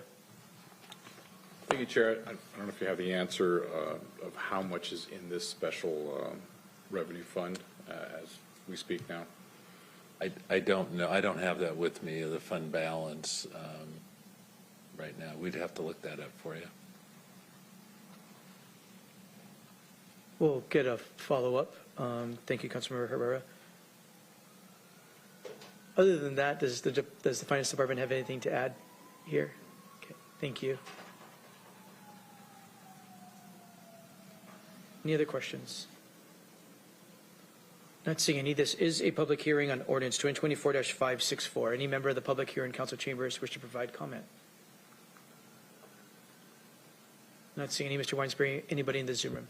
Yes, sir. For any members of the public who wish to provide comments on proposal number O 2024-564, press the raise hand icon on Zoom or star 9 on your telephone keypad. And it looks like we have one hand this time, Mr. Chair. Phone number ending in 874. Please state your name for the record. You will have 3 minutes. Yes, Chair Mello, this is Mr. Wick again over in Gig Harbor. I only thought it fair that I voice approval of this tax so that we can, so Pierce County, when, issues are brought to their attention that, require, acquiring open space and protecting critical areas, wetlands, natural streams, salmon habitat, it's a good thing. And I just hope the money's spent wisely. Thank you. Thank you. And at this time, I see no other hands, Mr. Chair. We're going to close the public hearing. Are there final remarks by council members? Well, the Conservation Futures is an open competitive grant program, and it is soon open for competition. So you can see on the Pierce County website, in particular, the Pierce County Parks and Recreation Services website has information about the grant program to come. A lot of really special places have been protected over the years with this. Places like Snake Lake here in Tacoma, additions to Mount Rainier National Park, on the Carbon River side, lots of amazing lands around the towns of Carbonado and Wilkeson, Nisqually National Wildlife Refuge, parks and open spaces and trails in almost every corner of Pierce County has been protected and provided for public benefit because of this revenue stream. I think it's been stewarded quite well over the years, and many project partners have advanced really meaningful projects that make this place just really, really special and a great place to live, and continues to protect this place to be a really high quality place to live. So these modest resources, I think, go a long way, get matched with state and federal dollars and other local dollars to protect our quality of life and, again, make it a really great place to live. Madam Clerk, will you please call the roll on the adoption of ordinance 2024-564? Councilmember Hitchin. Aye. Councilmember Morrell. Aye. Councilmember Campbell. Aye. Councilmember Prover. Aye. Councilmember Denson. Aye. Councilmember Herrera. Aye. Councilmember Mello. Aye. The result of the roll call vote is 7 ayes and 0 nays. On a vote of 7 ayes and 0 nays, the ordinance is adopted. We're at item number 4, ordinance 2024-565. Vice Chair Campbell for a motion, please. Thank you, Chair. I move proposal number O, 2024-565. Second. It's been properly moved and seconded that we approve ordinance 2024-565. Madam Clerk, please read the title. Proposal number O 2024-565, an ordinance of the Pierce County Council setting the 2025 Road District ad valorem tax levy for Pierce County for levy in 2024 and collection in 2025. Thank you. Mr. Boki. Thank you, Chair Mello, Paul Boki, council staff. This is a property tax levy for the county road fund.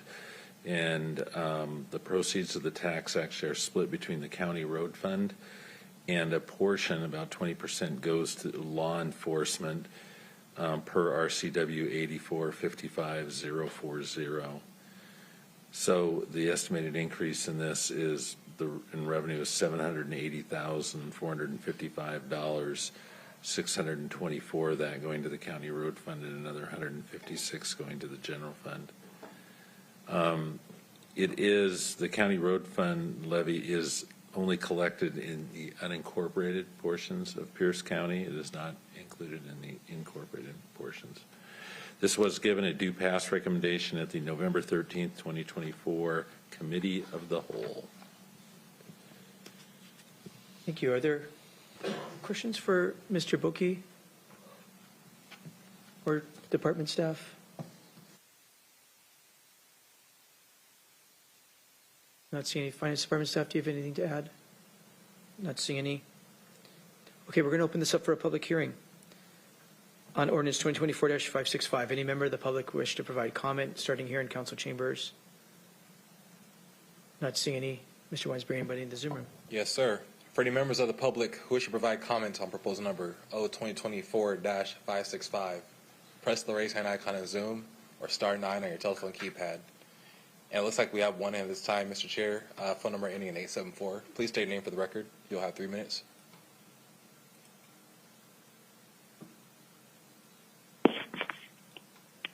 Yes, Chair Mello, this is Mr. Wick again. So another tax increase. And the road part, I guess, makes sense, but I'm a little troubled by a portion of those funds going to law enforcement. I think the council all is aware of why I would have some objection with that. But anyway, I'm raising an objection to the tax increase, and I'm in a situation right now where I can't even communicate with law enforcement regarding a very important matter, an incident that occurred at our residence on October 2nd, 2022. I don't know what that noise was, but anyway, multiple sheriff deputies came to our home, and they attempted to shoot me. They tried to provoke me so that I would react in a predictable manner, so they in turn could react in a predictable manner, and they were going to shoot me. And then they falsified the police recordings that would have confirmed it. And so based on that, any tax increase that further funds law enforcement until that issue is resolved, just can't approve. Thank you, Chair Mel, for allowing me to speak on this. And at this time, we have no other hands, Mr. Chair. With no hands, we're going to close the public hearing. Are there final remarks by council members? Councilmember Herrera. Thank you, Chair. I just had a couple questions that just keep in mind. Is this the only funding source for the road district when it comes to that? I don't know. No, it's not. The previous presentation, there's grants that go in there, and there's other items, state dollars that go in. And Real estate excise tax. I guess the question would be a little bit like, what's like the percentage? I don't know. Significant amount. So Councilmember Hugh Taylor, council staff, we'll get you the exact percentage, but the lion's share of the money that is used to operate and maintain the county's road system comes from this property tax. I want to say it's probably the magnitude of 80%, but I'll get you a more precise number, but it is substantial. It's significant. It is significant, absolutely. And we have a thing out in the county called concurrency, correct? Correct. And that's part of the maintenance of the thousands of miles of road that we have. Yes, concurrency is related to the county's level of service, so it's how congested we allow the county allows arterial roadways to be before some capacity improvement is required. That's the concept of concurrency, having that improvement occur concurrent with the growth that's generating the capacity need. So this is an element of that. Concurrency or level of service is also supported by impact fees and real estate excise tax. But the day-to-day operations, maintenance, preservation of the county road system is largely funded by this tax. Thank you for that explanation. Thank you, Chair. Thanks for that question. I think it's really helpful for the public to hear the answer to that question. Councilmember Morell.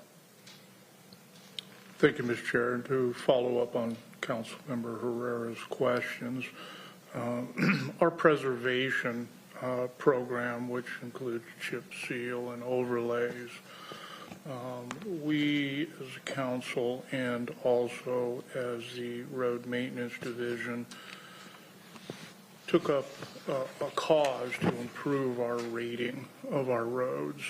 And they have done a great job in bumping up the percentage of our roadways and improving the driving surfaces within unincorporated areas. So kudos to them.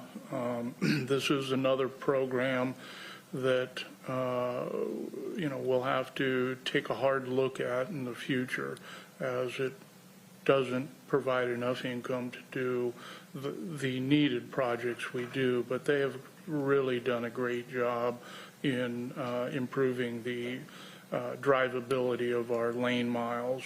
Also, with the 20% for public safety is mainly for traffic safety and patrols. So it isn't for boots on the ground necessarily, but they are, driving our roadways, enforcing our traffic signs and signals, and enforcing speeding, etc. And there again, this is another challenge that we have with understaffed patrol officer or deputies. So we'll be looking at that in the near future also. But thank you, Mr. Chair. Thank you for those comments. Any other remarks?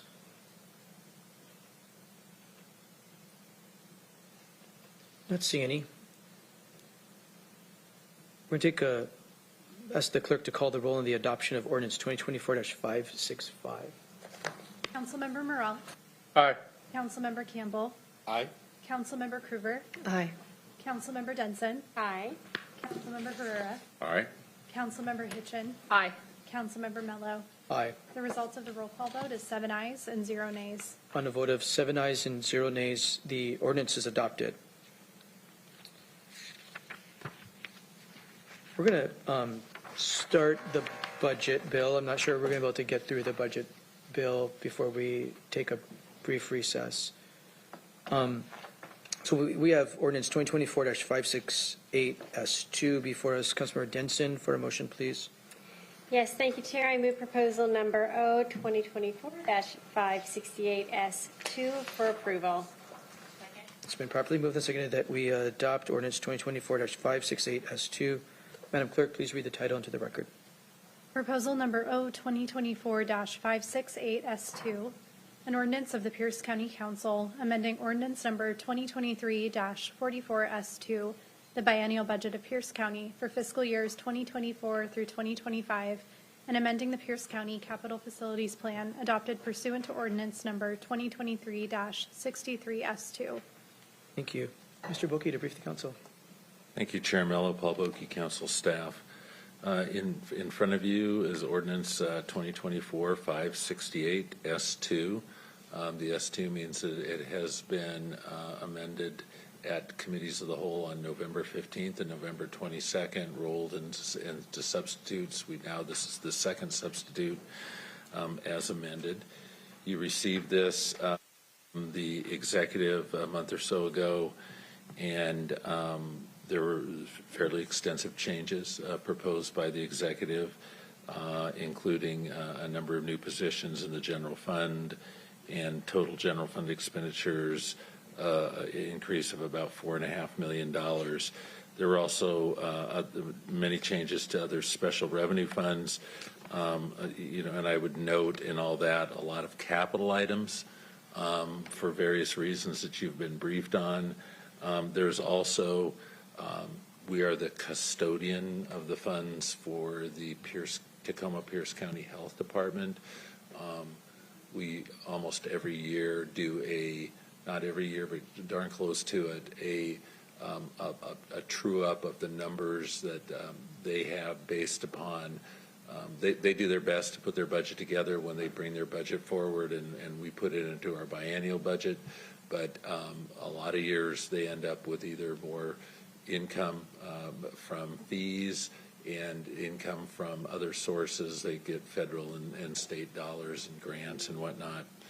This year, that change is nearly $15 million. So it's a significant portion of the changes, and that's just really a custodial thing. You're not agreeing to any new positions or any additional expenditures. These are monies that the health department has already received. So beyond that, there were, as I mentioned, a number of capital items. You worked with Mr. Taylor, changes to the capital facilities plan. There were a number of different amendments by council in the last two committees of the whole. They've actually slightly reduced the amount of expenditures in the general fund.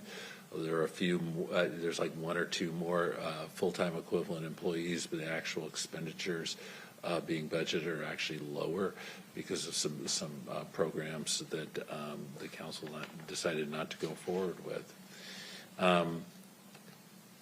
So this, as we sit, we do have a number of amendments. Right now, I have 9 proposed by council members today. Thank you.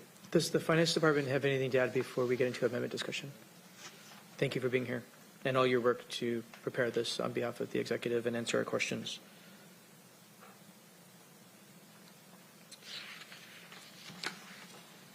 Any questions by members of council staff or department staff before we get into our amendment discussion?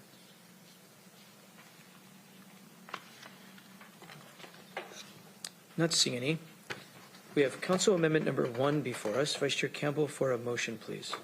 Thank you, Chair. I move council amendment number 1 to proposal number O2024-568S2. It's been properly moved and seconded that we adopt council amendment number 1. Mr. Boki. Thank you, Chair Mello. This amendment, page 32, line 29 of the document of the ordinance. This deals with sections beyond the budget itself is section 1. We have a section 2. Then there's a section 3. And there's just some wording there that staff believes in the interest of clarity needs to be changed. And so we're striking out remain in effect and then the word below, and we're just replacing it with all other, so it'll read all other sections of ordinance 2023-44S2, which is your original budget that you did this time last fall, are restated, and the new words are in shading there and amended as below. So we just, that keeps us, reduces, we believe, confusion to a reader of this document. Any questions? Questions or comments? Not seeing any. We'll take a voice vote on the adoption of council amendment number 1. All those in favor, please say aye. Aye. Aye. Opposed, nay. The motion's adopted. We have council amendment number 2 before us. Councilmember Campbell, for a motion, please. Thank you, Chair. I move approval of council. Sorry, I made my mic here. I move approval of council amendment number 2 to proposal number O2024-568S2. It's been properly moved and seconded that we adopt council amendment number 2. Mr. Boki. Thank you, Chair Mello. This is an additional appropriation to the Superior Court. This is in the general fund. The increase is $125,000. This has to do with some reductions that they took last year in their budget. The council partially put some of that back in. The court has requested additional funds, and this is in response to that request. Are there any questions or comments about council amendment number 2? Seeing none, we'll take a voice vote on the adoption of council amendment number 2. All those in favor, please say aye. Aye. Opposed, nay. Motion's adopted. We have council amendment number 3 before us. Councilmember Morrell. Thank you, Mr. Chair. I move for approval council amendment number 3 to proposal O2024-568S2. It's been properly moved and seconded that we adopt council amendment number 3. Mr. Boki. Thank you, Chair Mello. This is to a proviso that was put in a previous committee of the whole by the council. And this proviso is new, and it allowed the prosecuting attorney to increase their staffing level by 5, 2 county attorney 4s, 1 criminal investigator, 1 computer systems business analyst 2, and 1 legal assistant 3. And these positions are to be used for tort claims and complex litigation. And this was in discussion with the prosecuting attorney. This, after the word 5 in the first line, this proposes to add 2 words, limited duration. So it will read, staffing level is increased by 5 limited duration FTEs.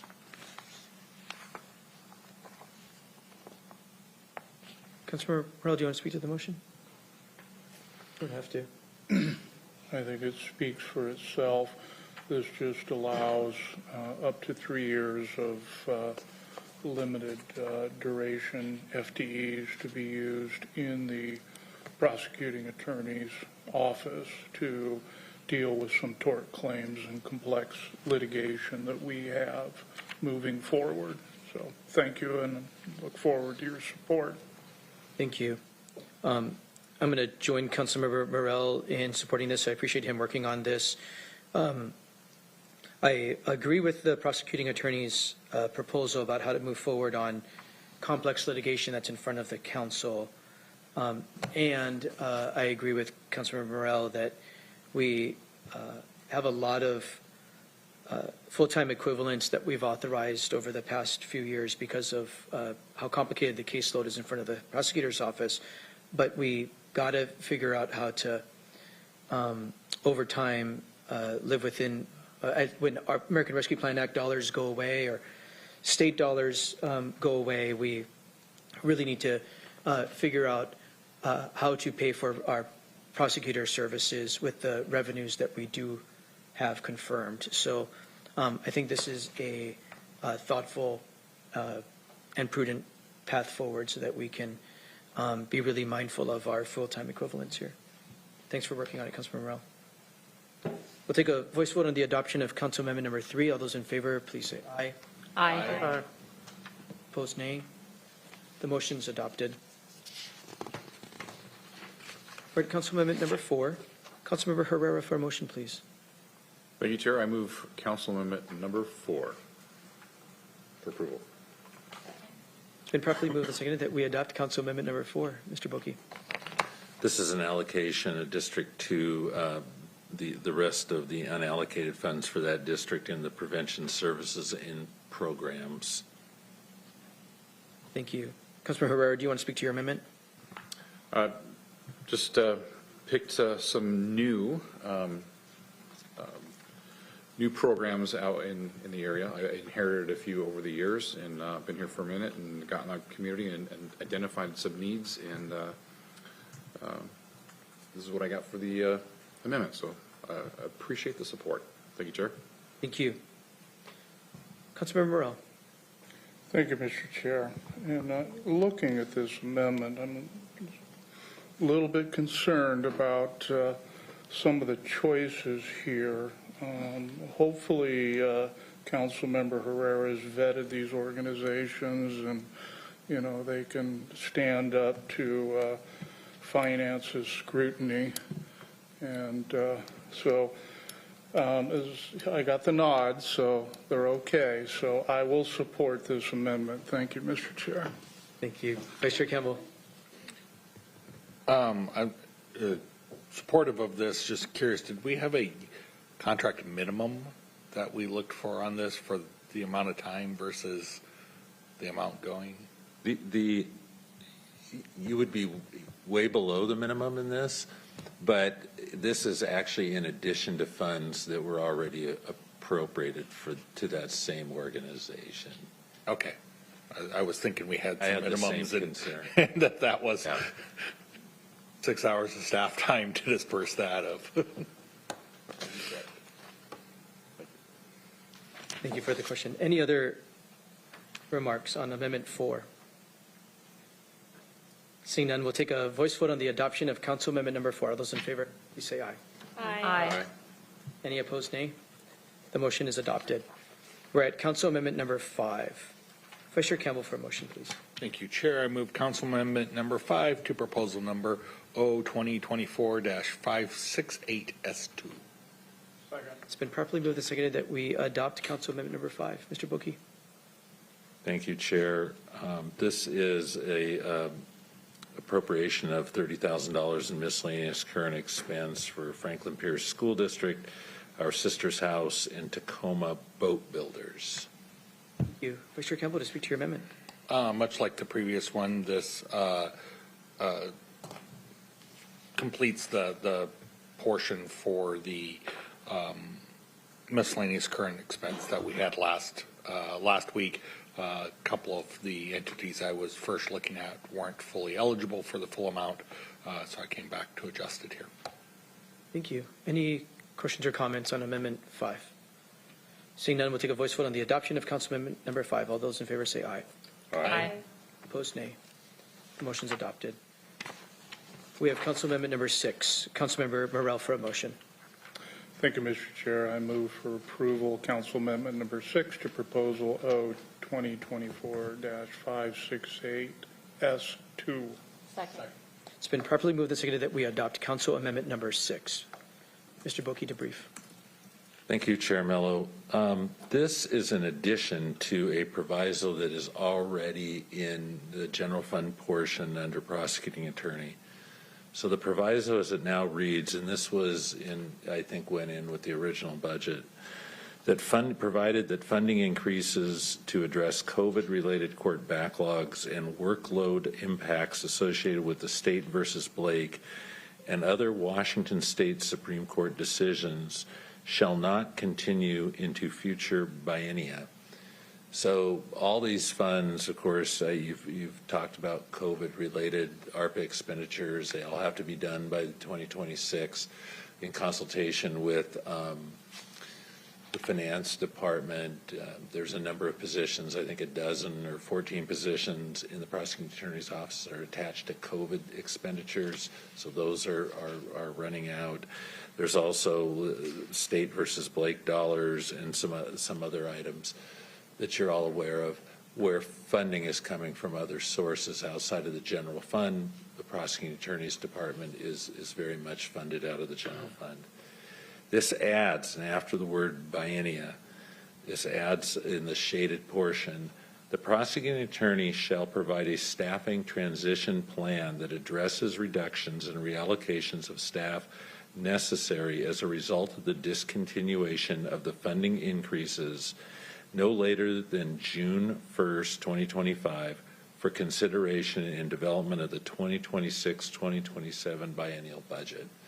So you'll be receiving a report as to how the positions attached to those other funding sources will be transitioned into presumably the general fund accounts. Councilmember Morrell, to speak to your amendment. Thank you, Mr. Chair. I think Mr. Boki did explain this well, but this is kind of continued conversation that we just had on Amendment Number 3. So this basically proviso language that the prosecuting attorney comes back with a plan on what they're going to do, because as we know, a lot of the staffing that we've done over the last few years was with American Rescue Plan dollars, that those funds are going to run out, and we need to know kind of what they're going to do there. And then also with the Blake settlement dollars, where we had to go back and review over 20 years of drug charges. And so we need to know where all that is at. And this just allows this council to have the prosecutor come before us with what they're going to do and moving forward in the next biennial budget, 26-27 budget. So appreciate your support. Thank you. Thank you. I concur. I think this collaboration with the prosecutor to allow the prosecutor to give her best thinking about how to do this is incredibly prudent. She knows her department really well, and we all need to live within our budgets. So asking her to respond and give us her best thinking about how to do that. As Councilmember Morell indicated, we have 24 deputy prosecuting attorney positions associated with these non-general fund funding sources, 24 of them. American Rescue Plan Act or State versus Blake resources. So we need to figure out how this is transitioned and how we afford appropriate staffing in the prosecutor's office in context. So thank you, Councilmember Morell, for working on this. Any other questions or comments? Seeing none, we'll take a voice vote on the adoption of Council Amendment number 6. All those in favor, please say aye. Aye. Opposed, nay. Motion's adopted. We're at Council Amendment number 7. Councilmember Morell for a motion, please. Thank you, Mr. Chair. I move for approval Council Amendment number 7 to proposal number O 2024-568-2. Second. It's been properly moved and seconded that we adopt Council Amendment number 7. Mr. Boki to brief. Thank you, Chair Mello. This is an amendment to Section 16, so all the way back on page 35 of the proposal.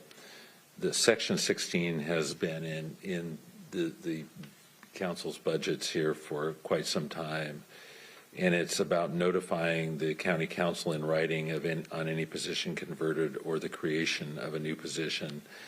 And these are done in the quarterly report, and you just received the third quarter report here not long ago, and there's a page in there that shows these position conversions. Position conversions meaning their names have changed. I mean, people move around in departments, and departments ask for some flexibility in that regard.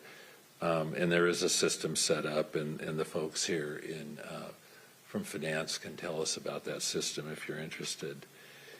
This adds another provision to this. So at the end of that, after the word changes, position conversions in sheriff law enforcement and sheriff corrections shall not become effective until a notification of the position change has been received by the county council, and the county council has approved the position change by motion through its consent agenda. Councilmember Morell to speak to your motion. Thank you, Mr. Chair. This is just in addition. I know that Human Resources and Finance does take a hard look whenever these staffing positions come up and they're moving around. I think there again it's prudent for this council to just look at the sheriff and law enforcement and corrections, that we're aware of what positions are being changed, and if they shuffle the chairs on the deck, that the council needs to be aware of that. So this is a prudent, I think, proviso language in here that just directs them. They have to not necessarily come before the council, but notify the council when they're moving positions around. Thank you. Thank you. Any questions or comments? Seeing none, we'll take a voice vote on the adoption of Council Amendment number 7. All those in favor, please say aye. Aye. Aye. Opposed, nay. Motion's adopted. We're at Council Amendment number 8. Councilmember Morell for a motion, please. Thank you, Mr. Chair. I move approval of Council Amendment number 8, Proposal O 2024-568-2. Second. It's been properly moved and seconded that we adopt Council Amendment. Mr. Boki to brief. Thank you, Chair Mello. This is proviso to sheriff law enforcement. There's a position in the sheriff law enforcement that's in the budget currently for a wellness coordinator. And this just sets aside the expenditures for that position. It's up to $140,000 is reserved solely for the funding of the wellness coordinator in support of the wellness program. Thank you. Any questions or comments here? Well, first of all, Councilmember Morell to speak to your motion. Thank you, Mr. Chair. This is another item that I wanted to make sure was set aside this time. This council put a lot of effort into putting together the wellness program at the Sheriff's Department, and I just want to make sure that funding is protected. So, thank you. Thank you. Councilmember Hitchin. Thank you, Chair. A question that will not determine how I vote on this, but it's a curiosity. Is there a cost to the dog associated with this? The dogs are hit everywhere, including with our law enforcement, so I just didn't know if this captured. I know it might sound silly, but they really are helping our law enforcement officers and when they're out in the community. So, Mr. Boak, you might know the answer. I don't know specifically about the dog, but we, in consultation with the finance department, there is a wellness program, and it's actually funded separately from the wellness coordinator in the Sheriff's Department. The wellness program, there's a wellness program out there that's funded in risk management, which is under the finance department, and it's funded out of workers' compensation dollars. Finance would gladly love to talk about this, I'm sure, and I think the dog's funded in there. Director Robinson. I'm hoping I'm right. Gary Robinson with the Finance Department. Do not have details on the specific funding for the dog, but the dog is a resource that the wellness coordinator within the Sheriff's Department is responsible for, so I presume it would come out of the Sheriff's Department budget. The other resources that Mr. Boakey was referring to are resources that are included in the workers' compensation component of the county budget that is administered by the Finance Department. Part of the focus of workers' compensation is to ensure that when a person is injured, they receive the health care that they need, and also support for them to return to work. A few years ago, the Sheriff's Department and Risk Management looked at the benefits of having health coaches for law enforcement officers that are injured in the line of duty to assist them in following their health care plan so that they can return to work, hopefully at a sooner time frame, but return to work in a safe manner. So that is the other complement to the wellness coordinator that is within the Sheriff's Department. Thank you. Appreciate it. Thank you, Chair. Thanks for the question. Any other questions or comments? Not seeing any. We're going to take a voice vote on the adoption of Council Amendment Number 8. All those in favor, please say aye. Aye. Opposed, nay. The motion is adopted. There is no Amendment 9 for anyone keeping track, so we're going to, I believe, so we're going to move to Council Amendment Number 10. Vice Chair Campbell for a motion, please. Thank you, Chair. I move Council Amendment Number 10 to Proposal Number O 2024-568S2. It's been properly moved and seconded that we adopt Council Amendment Number 10. Mr. Boakey. Thank you, Chair Mello. This amendment authorizes one new FTE and Office Assistant 2 to assist with the increased caseload and related to changes to senior and disabled property tax exemption in the Assessor Treasurer's Office. Vice Chair Campbell. Thank you, Chair. As we know, we've seen a tremendous increase in the workload around the senior and disabled property tax exemption, with the legislature doubling the threshold and thereby the number of cases we have this last year. By law, it's set to go up again next year. And there's already discussion of other classifications to be brought in under the subsidy, expanding it even more. And so this is making sure that the Office of the Assessor Treasurer can keep up with ensuring that seniors and disabled are getting the discounts that they are, or getting the discounts or the exemptions that they are entitled to. Thank you. Are there any other remarks about this amendment? Not seeing any. We'll take a voice vote on the adoption of Council Amendment Number 10. All those in favor of adopting Council Amendment Number 10, please say aye. Aye. Opposed, nay. Motion's adopted. Are there any other amendments, Mr. Boakey? There are not. Give me a few minutes. So in that case, we're going to rush to a public hearing. This is a public hearing on the mid-biennial budget for Pierce County for the second half of the biennium, so 2025 as amended. We're going to start here in council chambers with a public hearing. Anyone here in council chambers wish to provide any comments? Please come to the podium. Not seeing any. Mr. Weinsbury, anybody in the Zoom room? Yes, sir. For any members of the public who wish to provide comments on proposal number O2024-568S2, press the raise hand icon on Zoom or *9 on your telephone keypad.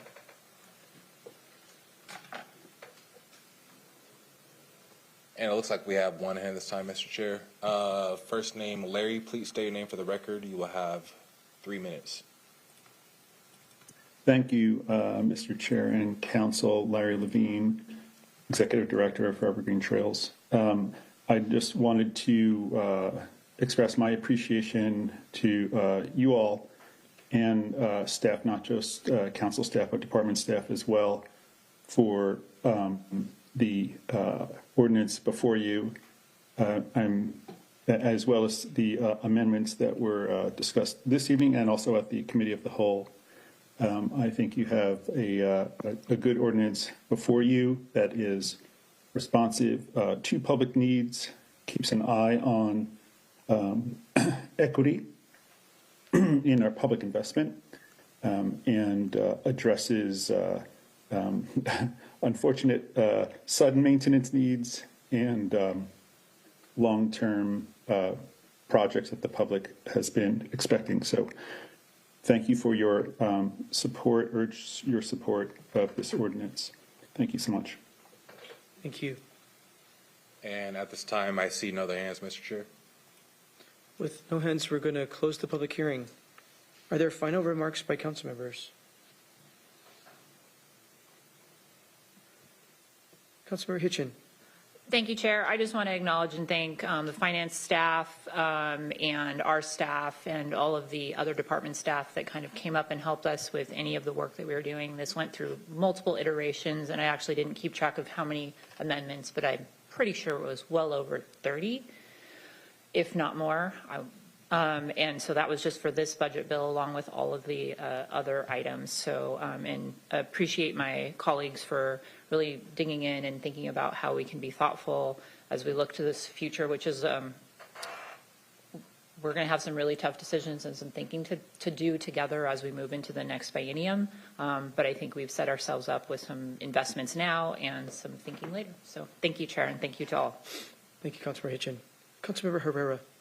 Thank you, Chair, and I also want to thank staff for all the hard work of getting this well-considered budget to where we're at here today. You know, it does address some of their priorities and things that have come up. It also includes one-time expenditures that we need.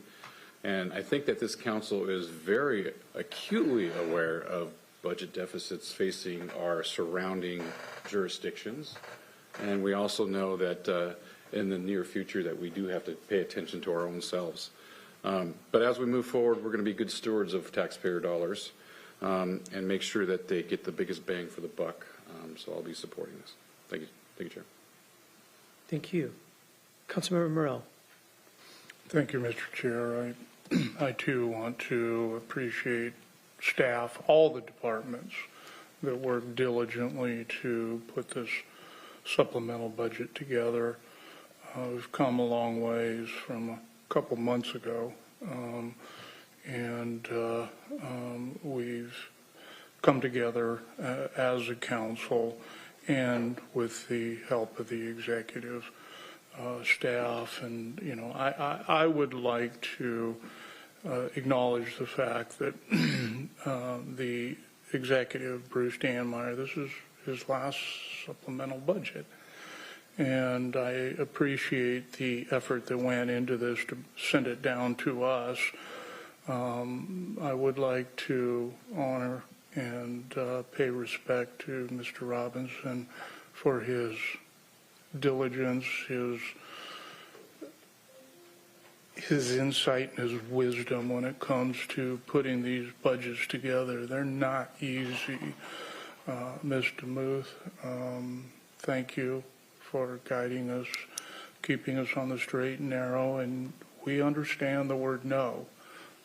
We don't like it, but we understand it. So from the executive and his staff to our staff, thank you for all the work that goes into this. I know that having 7 council members with diverse ideas and thoughts and programs, it gets challenging at times, but I think this council came together with a sensible budget that, as Mr. Boki explained, the bulk of this is just transfers of dollars. I think there's $15 million going to the health department. As we are custodians of that, we just shift the funds. There's about $4.5 million from general fund increases that go into there, but a lot of that is revenue, interest, and other things. So we did reduce the fund balance, but I think it's manageable. The interfunds, internal service funds, about $2 million, about $3 million in enterprise funds, which takes in solid waste, airports, golf courses, capital projects. A lot of these are REIT dollars that are just one-time dollars. They're not ongoing expenses. So I appreciate that. And then the rest of the impact fees, dedicated funds, like the affordable housing, Maureen Howard, affordable housing, and then the behavioral health therapeutic court tax. It's about $11 million. So allocating for prevention services is always a good thing, and we have 7 council districts, and so we all look at our projects, and they're all in here. But I think as Council Chair Mello said, we have basically 3 sources of income: property taxes, sales tax, and fees. And those kind of make up the bulk of the income that the county has. And due to inflation, labor cost of materials, everything has gone up, at home and at government. So before us in the 2026-2027 budget, it gets more challenging. And we'll have to really take a look at the budget, scrub things that we've kind of taken for granted. But I think this is a fiscally sound supplemental budget that we're putting forward. I think, like I say, it leaves a strong fund balance, which we're going to need. And so with that, I will support this proposal moving forward. Thank you. Thank you, Councilmember Morell. Councilmember Coover. Thank you, Chair. It's nice going near the last because all the good things have been said, and I appreciate the comments. And I just wanted to add as well my appreciation for staff and being able to have such clarity to this, and that it's flexible enough that we were able to respond to critical issues that were coming forward. So I just would be grateful if the next budget is this smooth. Thank you, Chair.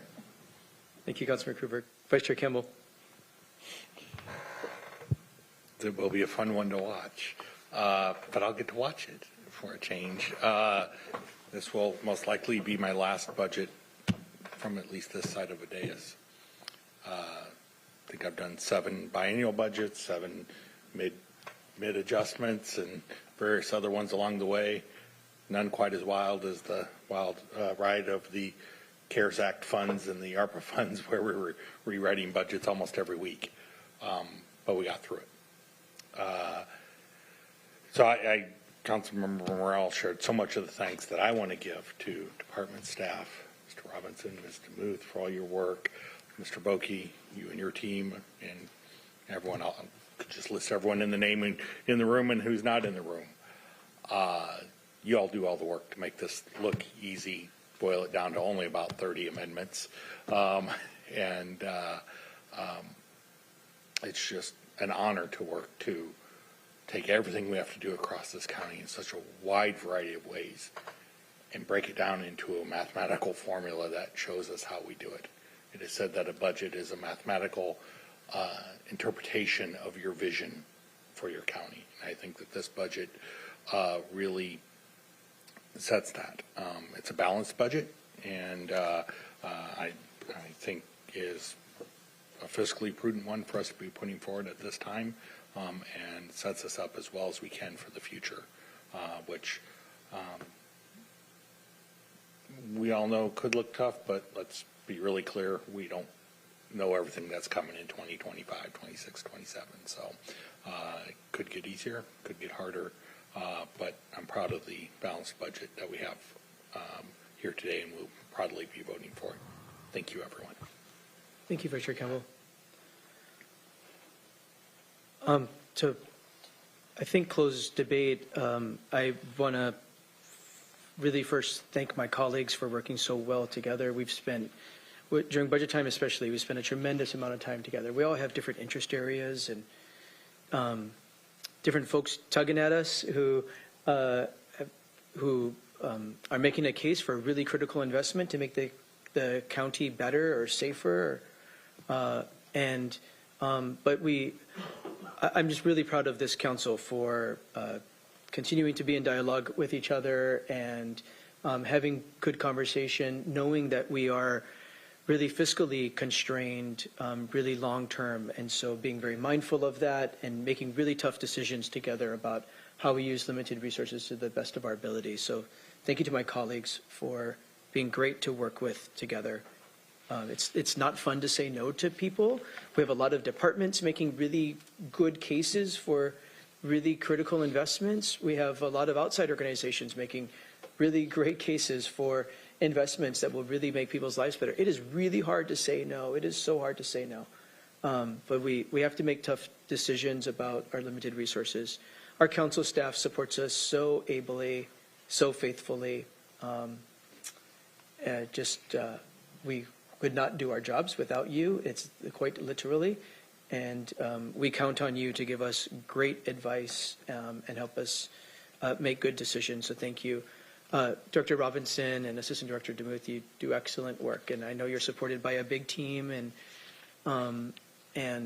other department directors that have helped guided this in the executive's office. So please, I'll be sure to send a communication to Executive Dammeier, but you've been tremendously excellent to work with, as always. Very professional, very smart, just tremendous to work with. Thank you so much. You know, we make some really, as has been indicated, we make some really critical investments with our limited resources. We are preparing for big things in front of the county. We have a lot of tort claims and complex litigation. Anyone tuning into these budget debates over the past few weeks have heard us talk about a few times that we are faced with, like it or not, and we have to approach it in the most thoughtful way possible to protect the interests of the county. We make a lot of one-time investments in some park improvements, some bridges that are failing from some of our parks and other park improvements that are really important to keeping our communities whole and making them great places to live. Opioid response, there's some really thoughtful opioid response investments here that we can couple with some federal dollars. That's just the touch of it. There's a lot in lots of different areas where we make some thoughtful, responsible investments, most of them very much one time. So again, just a deep amount of gratitude for everybody. It's amazing. Anyone watching at home, if you're ever so fortunate to sit in these chairs, to be able to work with the amazing people here at Pierce County and your colleagues to put together something so complicated, it really is an amazing thing to be a part of. We're very, very grateful. With that, Madam Clerk, will you please call the roll on the adoption of Ordinance 2024-568 S2? Councilmember Denson. Aye. Councilmember Herrera. Aye. Councilmember Hitchin. Aye. Councilmember Morrell. Aye. Councilmember Campbell. Aye. Councilmember Kruger. Aye. Councilmember Mello. Aye. The results of the roll call vote is 7 ayes and 0 nays. On a vote of 7 ayes and 0 nays, the ordinance is adopted. Thank you again for the good work. Council, we're going to take a recess until, Councilmember Hitchin?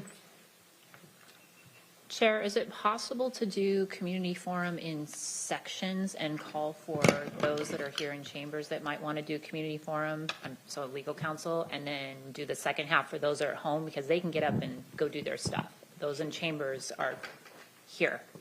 Is there any objection to doing community forum in phases and taking those who took time to come downtown to be with us?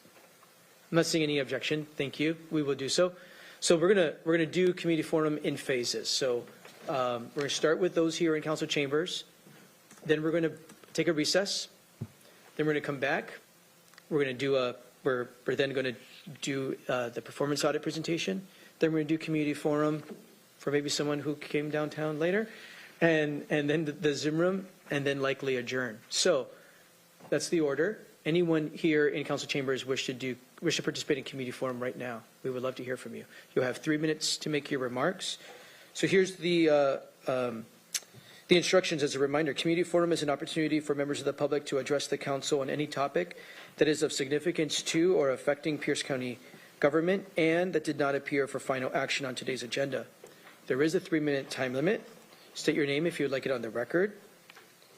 And please direct all your comments to the chair. Please proceed. Thank you.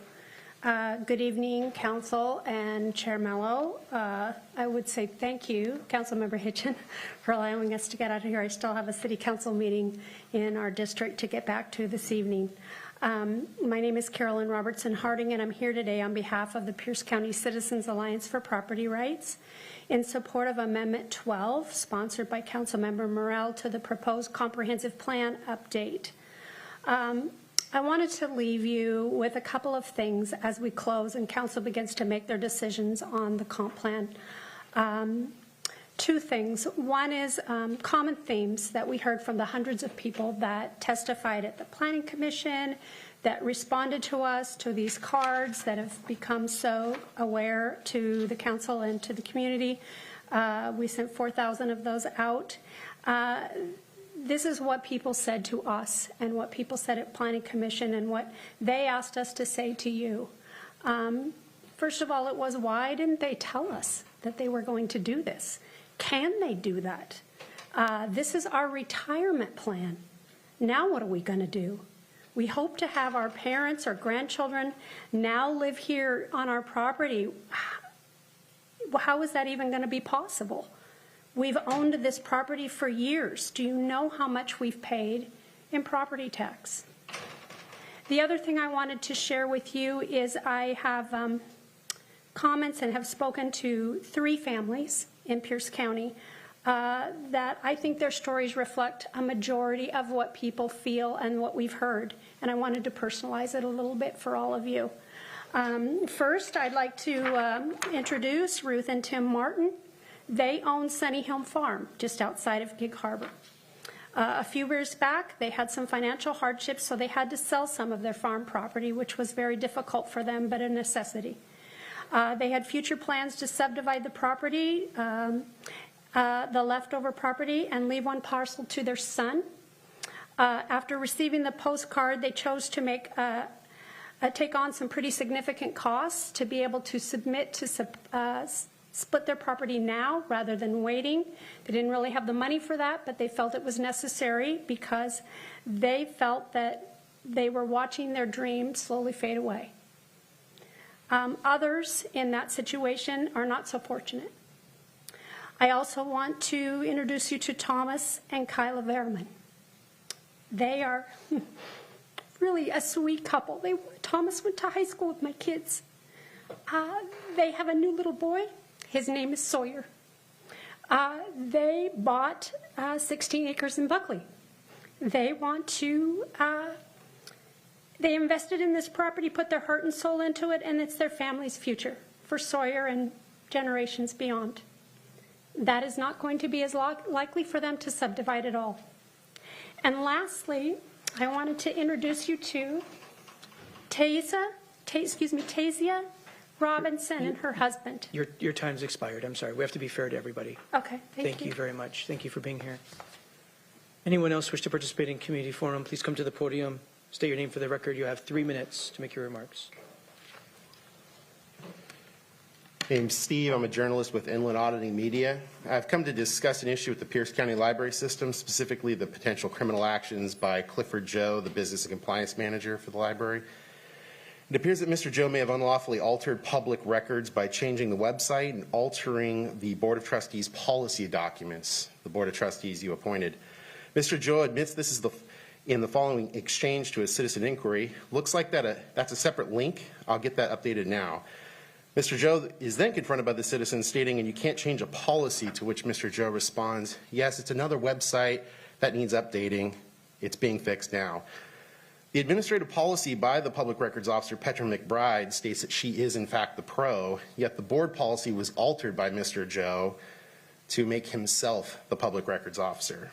The directors admitted to this issue when she responded, on behalf of the library, I apologize and accept responsibility for the confusion regarding the Public Records Officer designation. I've looked into the matter. The pro authorized by the board in our public record policy is the official authorized designee.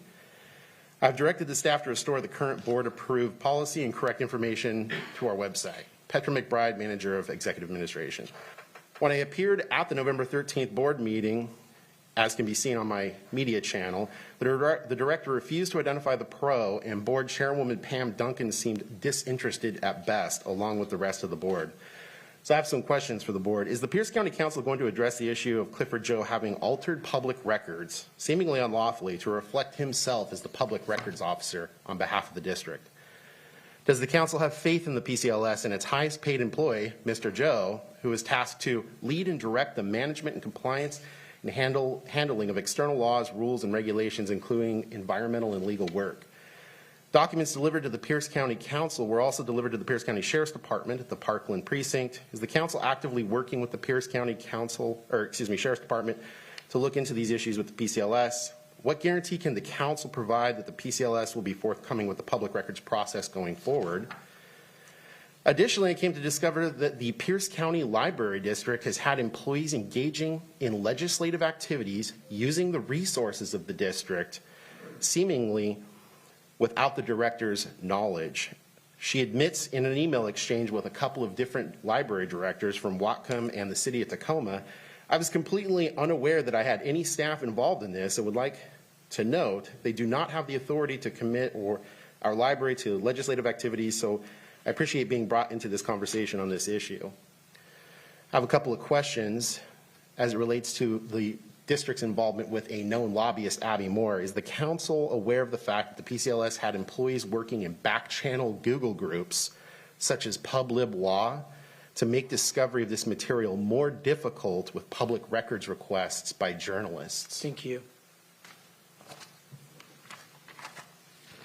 Any other member of the public wish to participate in community forum here in council chambers?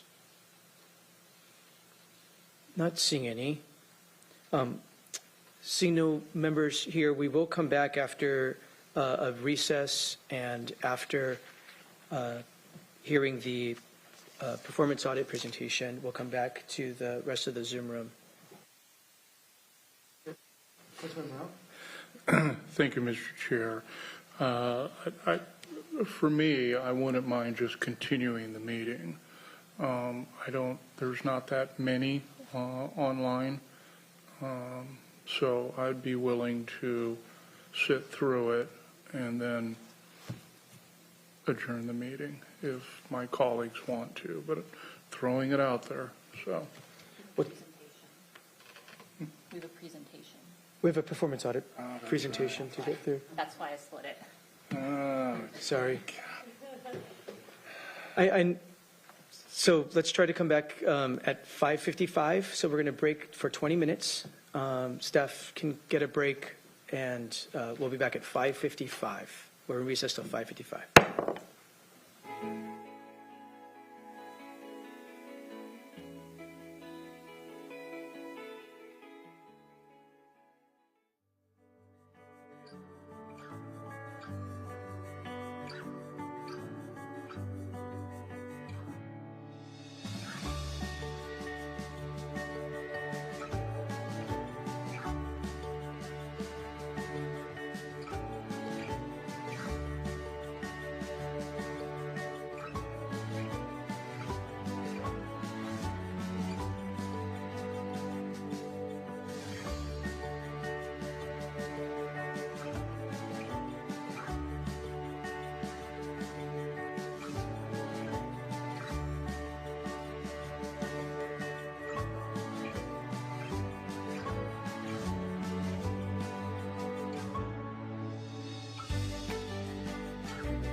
The council is back from its evening recess. The time is 5:57 p.m.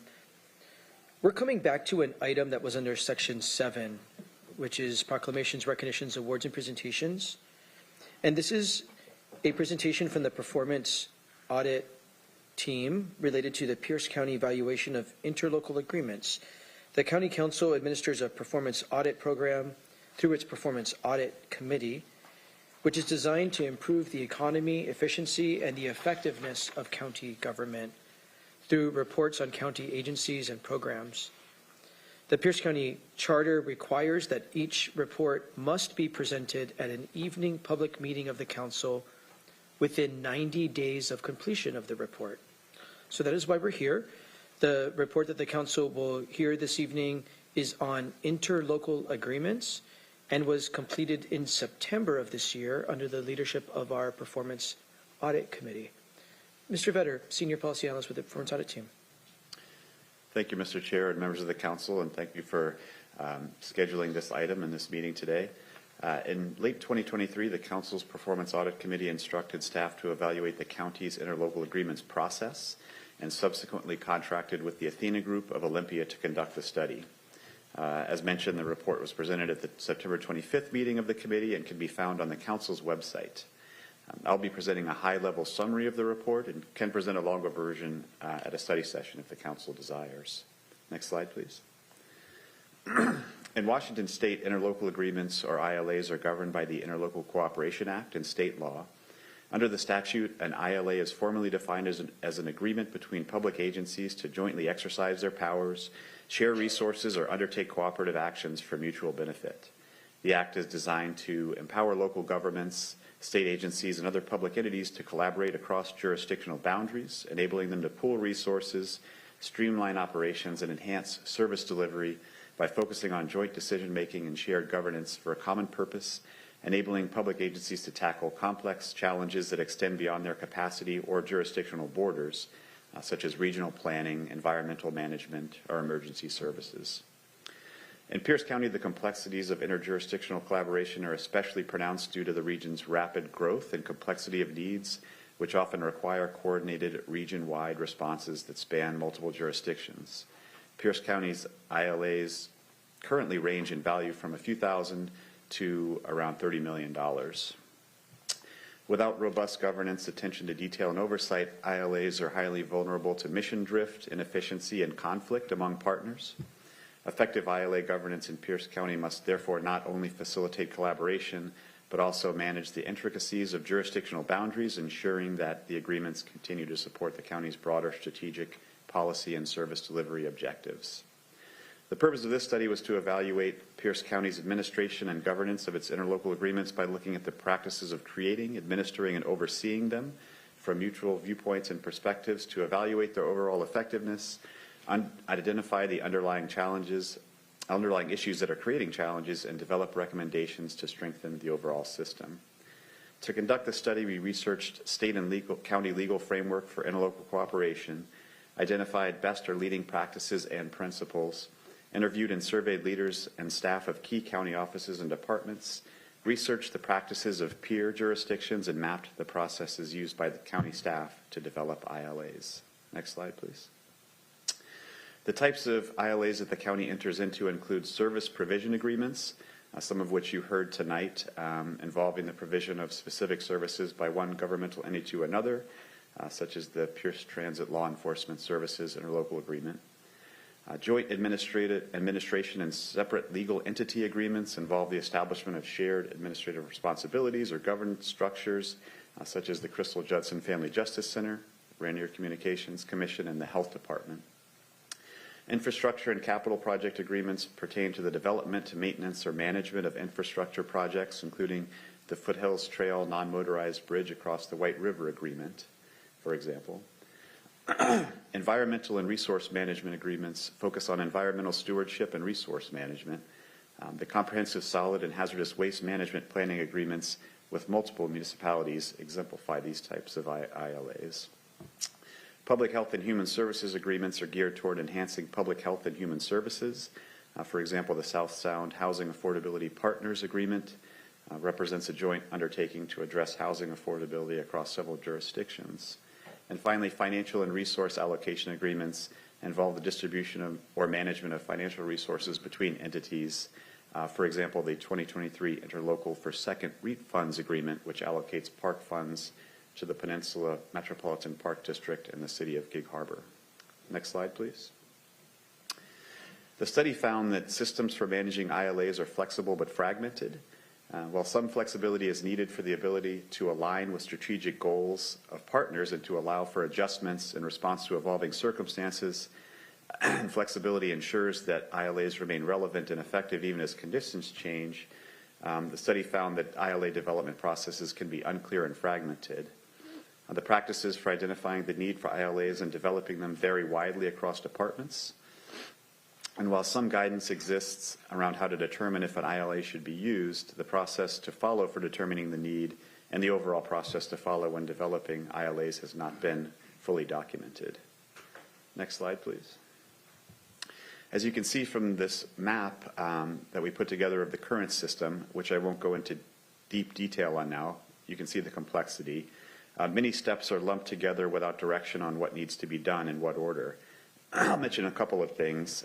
Issues include the timing of involvement of the prosecuting attorney's office to determine the type of agreement and provide legal review of content, and in drafting the agreement, who to include internally at the county, when to include partners, what needs to be included, such as authority, governance, etc.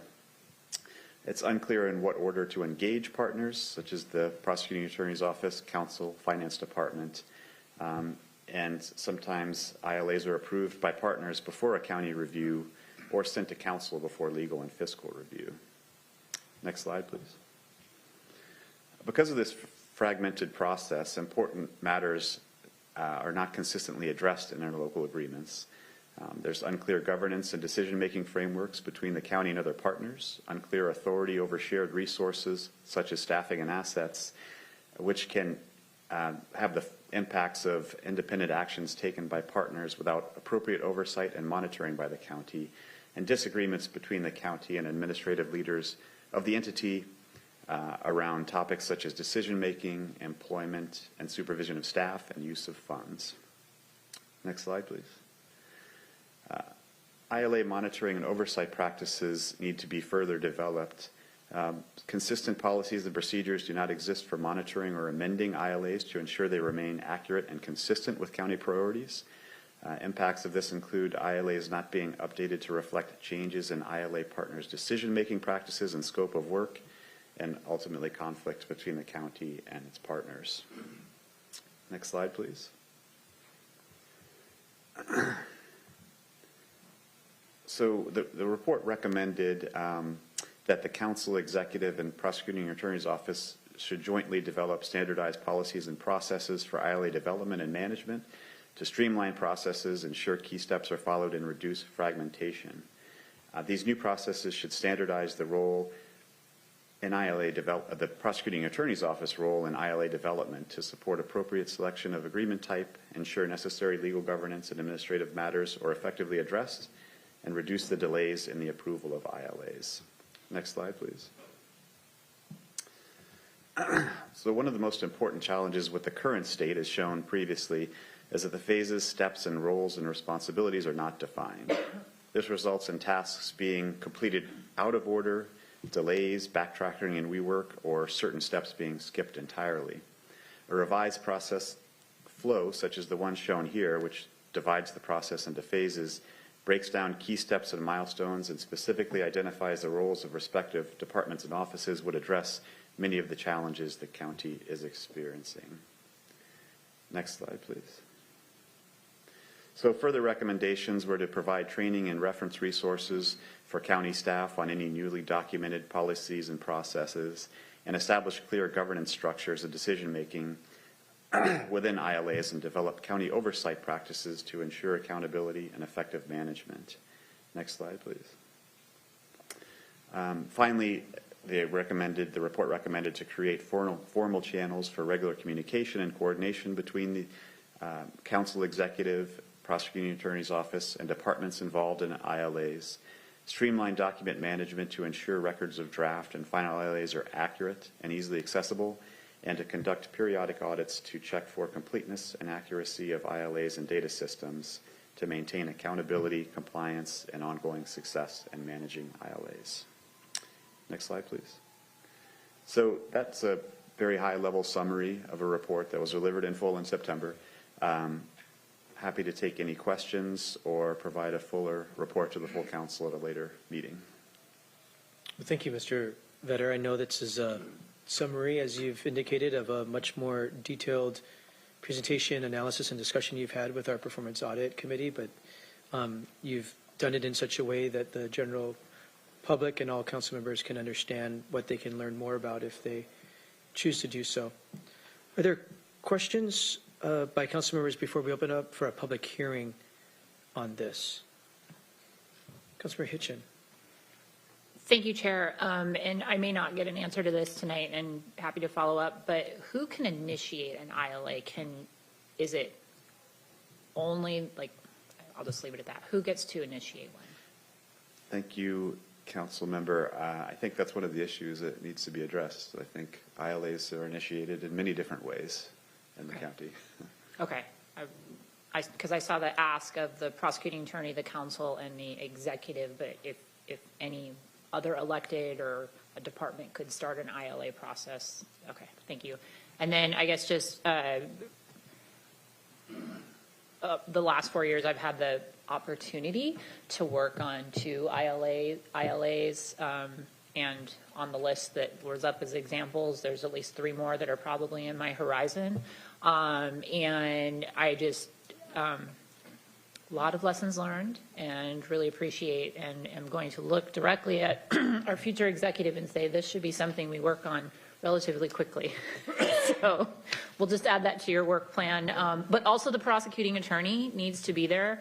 That was one of the things that just baffled me when I was in this process, that by the time the group of us that had been working on this, thinking that all the steps were in place, and then they sent it to the prosecuting attorney, I said, well, you can't do all of these things. And I'm like, but we've just spent almost a year, and a year of staff time, lawyer billable time on this for other jurisdictions. And they're like, yeah, but you can't, like, they circled a bunch of stuff, right? Like on a doc. And it's just like, okay, let's start over. So a process that we all understand, that helps everybody stay on course, which will support our small communities and towns and our large cities, stay legal, stay on target, stay working together, would be phenomenal for our county. So I look forward to seeing that and finish, so that when we tackle some of those other ones, it's well laid out. I'm not starting until that happens, though. Thank you, Chair. Thanks for those reflections. One of the things we heard is that one of the major takeaways that you indicated is involve the deputy prosecuting attorney that is appropriate for the subject matter from the beginning. We have to use our legal counsel early and often. Thank you for that. Councilmember Herrera. Thank you, Chair. And Councilmember Hitchens, you said a lot of good things there. There's lots of examples where we need this standardized process to help our small towns, when it comes to ILAs. Some of the examples you had was like unclear authority over shared resources. That is so important in some aspects, because I've seen it in major flooding, and we didn't know this person had an asset that we could use, and can we use that asset because we don't have an ILA and things like that. Being proactive in some of these things also is really important, because when the citizens need this service and we're on the front lines and we don't know if we can send this asset out or not, is a real thing when it comes down boots on the ground. So having a standardized service that process will help us get ILAs done and done right, and often, because what was good 5-10 years ago may not be good now. So thank you for this detailed report and highlighting this. Thank you, Chair. Thank you for those reflections, Councilmember Herrera. Councilmember Morrell. The discussion, I think, is good, especially with the prosecutor. Councilmember Campbell kind of can kind of concur with this. You know, when you're in business, you make decisions you just make decisions and you follow through with those decisions. You don't have someone, you know, checking everything you do and then questioning everything you do and looking for the risk in it. Case in point, Councilmember Herrera, appreciate this. I wanted deer crossing signs put up on one of my local roads. Sent it to the traffic engineer. Traffic engineer sent it to the prosecutor's office. Answer came back, no, we don't want to put up signs. And I go, why? Because if we put up signs, we will acknowledge there's a deer problem. And I'm going, what? And they said, yeah, happens all the time. Attorney will say, you acknowledge that there was a deer problem. You put up the sign, you knew it was there, and my client hit a deer. Okay, I want some money for that. And I'm just going, you got to be kidding me. So, you know, dealing with risk management in the prosecutor's office has just been interesting. You will hear about some of the challenges that I'm having with one of my constituents with the prosecutor's office and trying to get a temporary access so they can run power to their new home. And it's just ridiculous what they do. So anything we could do to streamline it, and I'm sorry that you guys wasted that much time, but I get it. I mean, I don't know what these guys do, at the Christmas party, but not the cheeriest bunch out there. So anyway, thank you. Thank you, Councilman Morrell. Vice Chair Campbell. Thank you. How do you top that? Mr. Vetter, thank you so much for your work on this and leading on this. Kind of getting back to the ILAs and just how do we get all the partners in the room, and particularly when you start working on the multi-jurisdictional, being clear who writes that first draft. And then, I know we've had it where it's come to our council and we're like, oh, we want to change one word. Well, 3 cities have already adopted this. So if you change that word, they have to review it again. So getting everyone to agree in principle, and then you give it to the electeds, which who knows where it's going to go from there. You think working with prosecutors are hard, try working with electeds. Far tougher group there. So the getting a really standardized and SOP in place so that some don't get too far ahead, then they're having to come back and revote changes. So both for us, for our partners, for our other jurisdictions, I think is going to be incredibly helpful because a lot of them do need to get looked at because the way we conduct government business is significantly different than it was 10 years ago, or in some of these cases 20 years ago. So in bringing those current, we need to make sure it's current for everyone and working. So I look forward to the executive and future council chair working together to solve this issue and put us in a good place. Thank you. Thank you, Vice Chair Campbell. Any other thoughts? Ms. Long, the charter requires a public hearing, correct, on any finalized audit? It does. It says that the council shall hold up after the 90 days or within the 90 days, hold a public hearing on the performance audit report. So yes, that's appropriate at this time. Thank you. So this is a public hearing on the final audit findings of this performance audit related to interlocal agreements. There are no members of the public here in council chambers. Mr. Weinsberg, anybody in our Zoom room on this item only right now? We'll go back to community forum after this, but we're only taking public comment on this interlocal agreement performance audit. Yes, sir. For any members of the public who wish to provide comment on the performance audit presentation, press the raise hand icon in Zoom or star 9 on your telephone keypad. And it looks like we have one in this time, Mr. Chair. Phone number ending 874. Please state your name for the record. You'll have 3 minutes.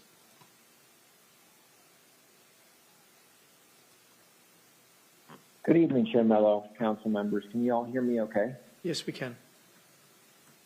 All right, thank you for confirming that. So, please forgive me, but I do not have this interlocal agreement in front of me, but I saw it. It was probably a couple of years ago, so I'm going off my memory to the best of my recollection. But the Pierce County and the City of Gig Harbor entered an interlocal agreement.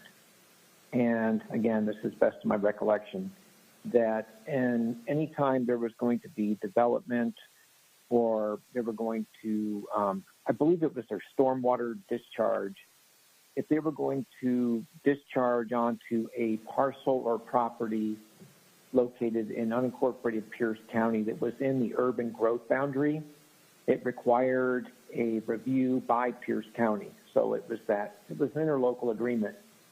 And so the concern and the question I bring forward on this specific issue is parcel 022-118-2000 abuts the City of Gig Harbor, but it's unincorporated Pierce County.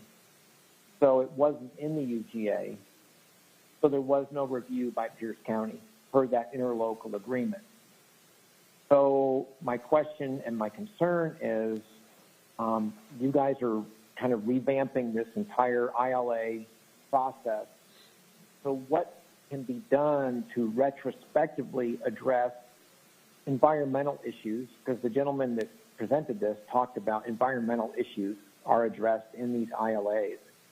What can be done retrospectively to address issues that, of course, affect critical areas, wetlands, natural streams, and private properties? Because that ILA, and please forgive me, there's a number attached to it, and I just don't have it in front of me. But I would like the gentleman that presented this tonight to talk about what Pierce County is going to do to retrospectively address environmental degradation and property damage because of a lack of oversight, because the ILA process for him was fragmented and that there was no monitoring. I'd really appreciate a response if he could. Thank you, Chair Mello. Thank you. And at this time, I see no other hands, Mr. Chair. Thank you. Seeing no further hands, we're going to close the public hearing. Are there any final thoughts on this performance audit?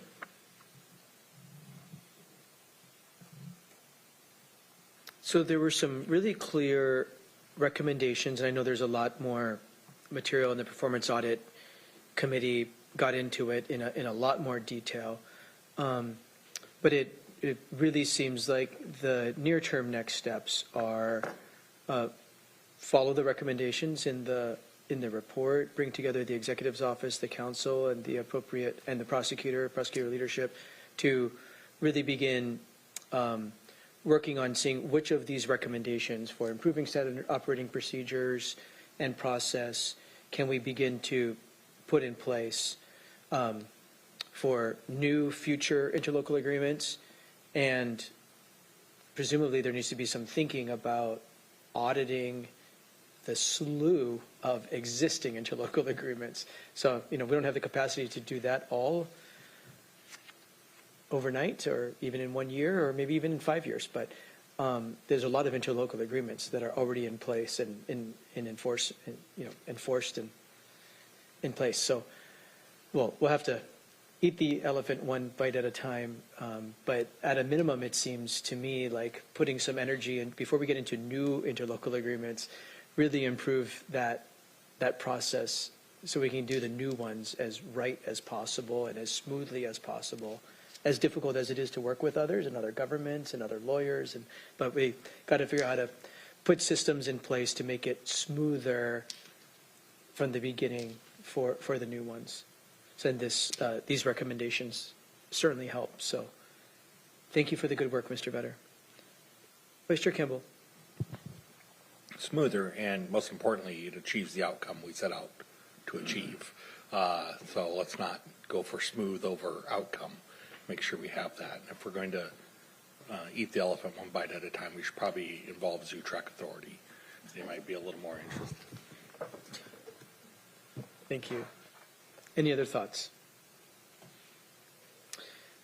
Again, the full audit report and the discussion at the Performance Audit Committee can be found on the County Council website. So anyone who's interested in diving deeper and who wants that reference material can find that on the Office of the Pierce County Council website. Thank you, Mr. Vetter. Okay, we're going to come back to phase 2 of Community Forum.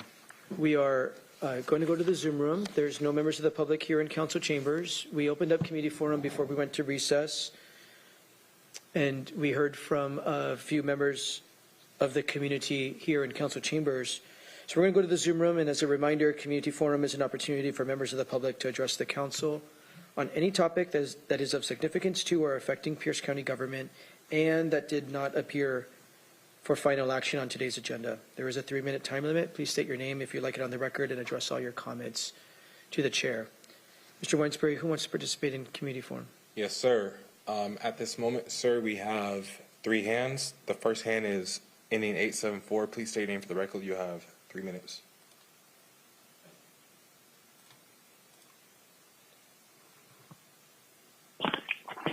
Good evening, Chair Mello. This is Mr. Wick again, Gig Harbor.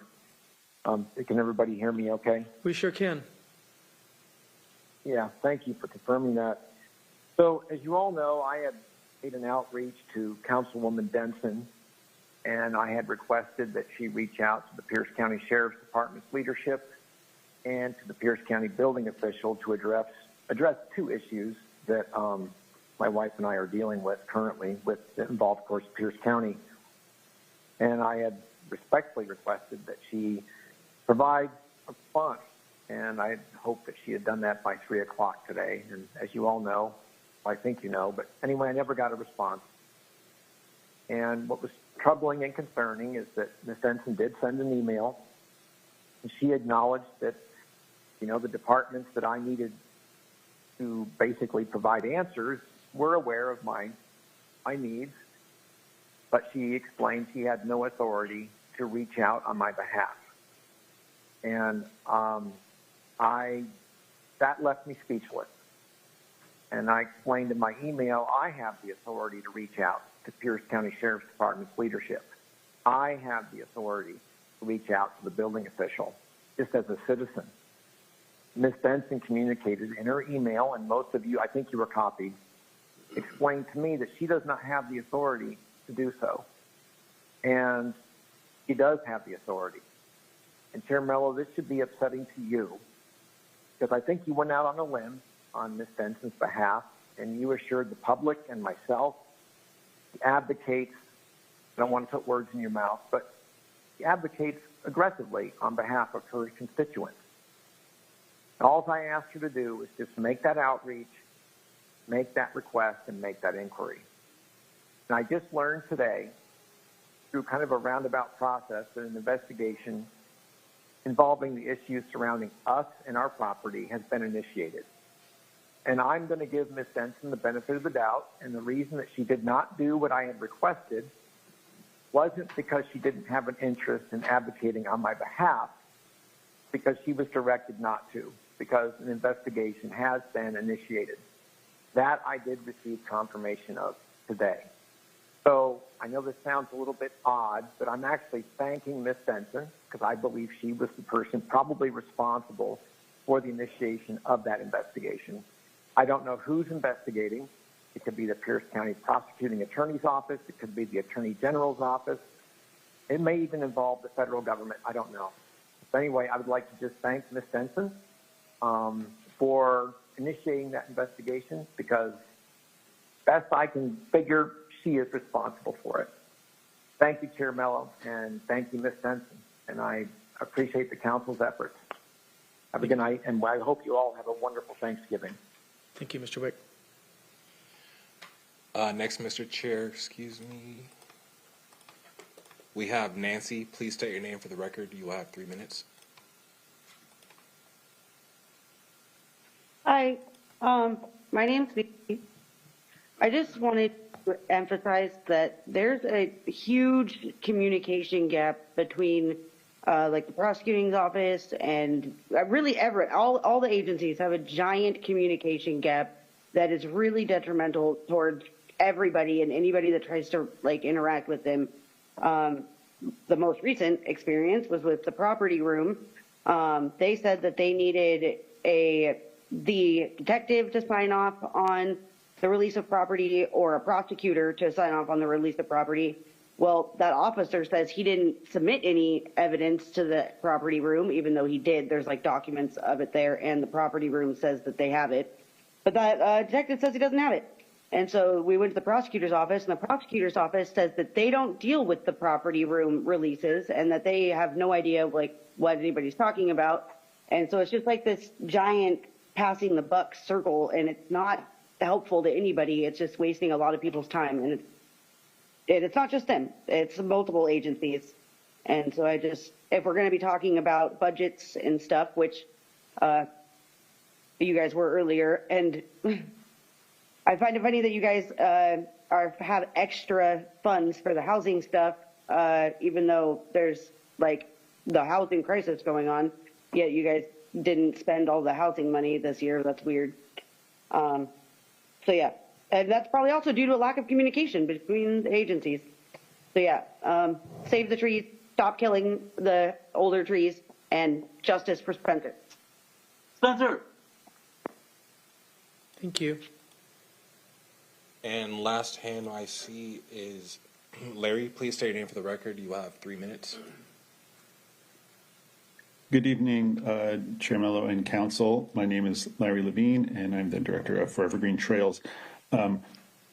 Earlier in your agenda, you dealt with a budget that included capital items. But upstream of all of that, of course, you have things like your long-range parks plan, and the Parks Department at the county is doing the foundational work on the update of that long-range parks plan, also known as the PROS plan.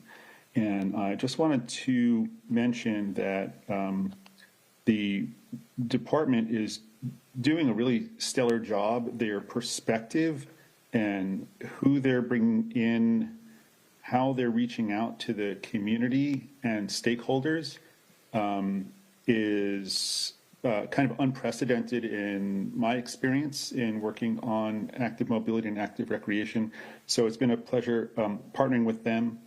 And I think that I honestly expect that is going to be reflected in the plan that comes before you.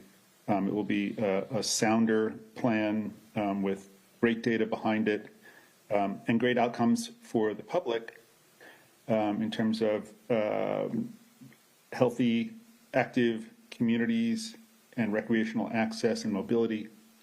And we are at Forever Green Trails honored to partner with the county in both that planning process and, of course, in the even more fulfilling completion of capital projects through awards, through grant programs that we partner with you on. So just wanted to put that in your mind and express appreciation for the department's approach. Thank you.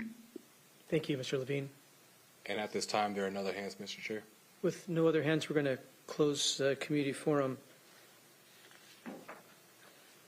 That brings us to section 11. Thank you to everyone who participated in community forum. It really does help us do our job better to hear from the community, so thank you for that. We're at section 11, other business and announcements. Is there any other business or announcements by council members? Councilmember Herrera.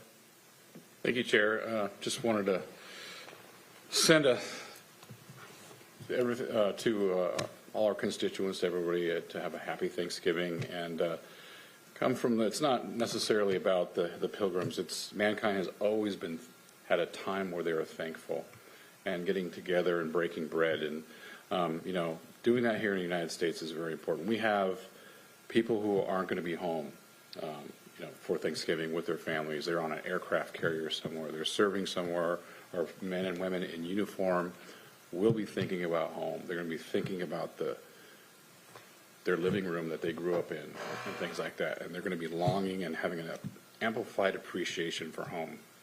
I also want to shout out to our widowers and widows who are alone. Any elderly people or folks who are alone or homeless folks. We just want to be thankful. Even the homeless people are very thankful for the things that they have gotten and things like that. So we know Thanksgiving is tough sometimes for families, but let's come into Thanksgiving with thankfulness in our heart, forgiveness, and all those other things like that. And we think of our public safety who work on these days and have to, respond to some of the things that happened. Also, just folks know there's a lot of things going on out there. There's, our homeless shelters are doing special meals here and there. I know locally at the Puyallup VFW, we're doing a free Thanksgiving dinner from 1 to 3 for anybody homeless, veteran, doesn't matter who it is. You can come there for a free meal, and it has all the fixings. So just 2 words, 8 letters. Thank you, and let's be thankful. Thank you. Thank you, Chair. Thank you for those thoughts, Councilmember Herrera. Any other business or announcements by council members? Well, it is the Thanksgiving holiday this week, and the offices of the Pierce County Council and administrative offices of the county are closed this Thursday and Friday in observance of the Thanksgiving holiday. We will reopen for normal business on Monday. Of course, emergency services are open around the clock, but administrative offices are closed Thursday and Friday in observance of the Thanksgiving holiday. As long as there any other business before council? There is not. Thank you. With no other business before the Pierce County Council, we do wish everybody a very happy, safe Thanksgiving. We are adjourned.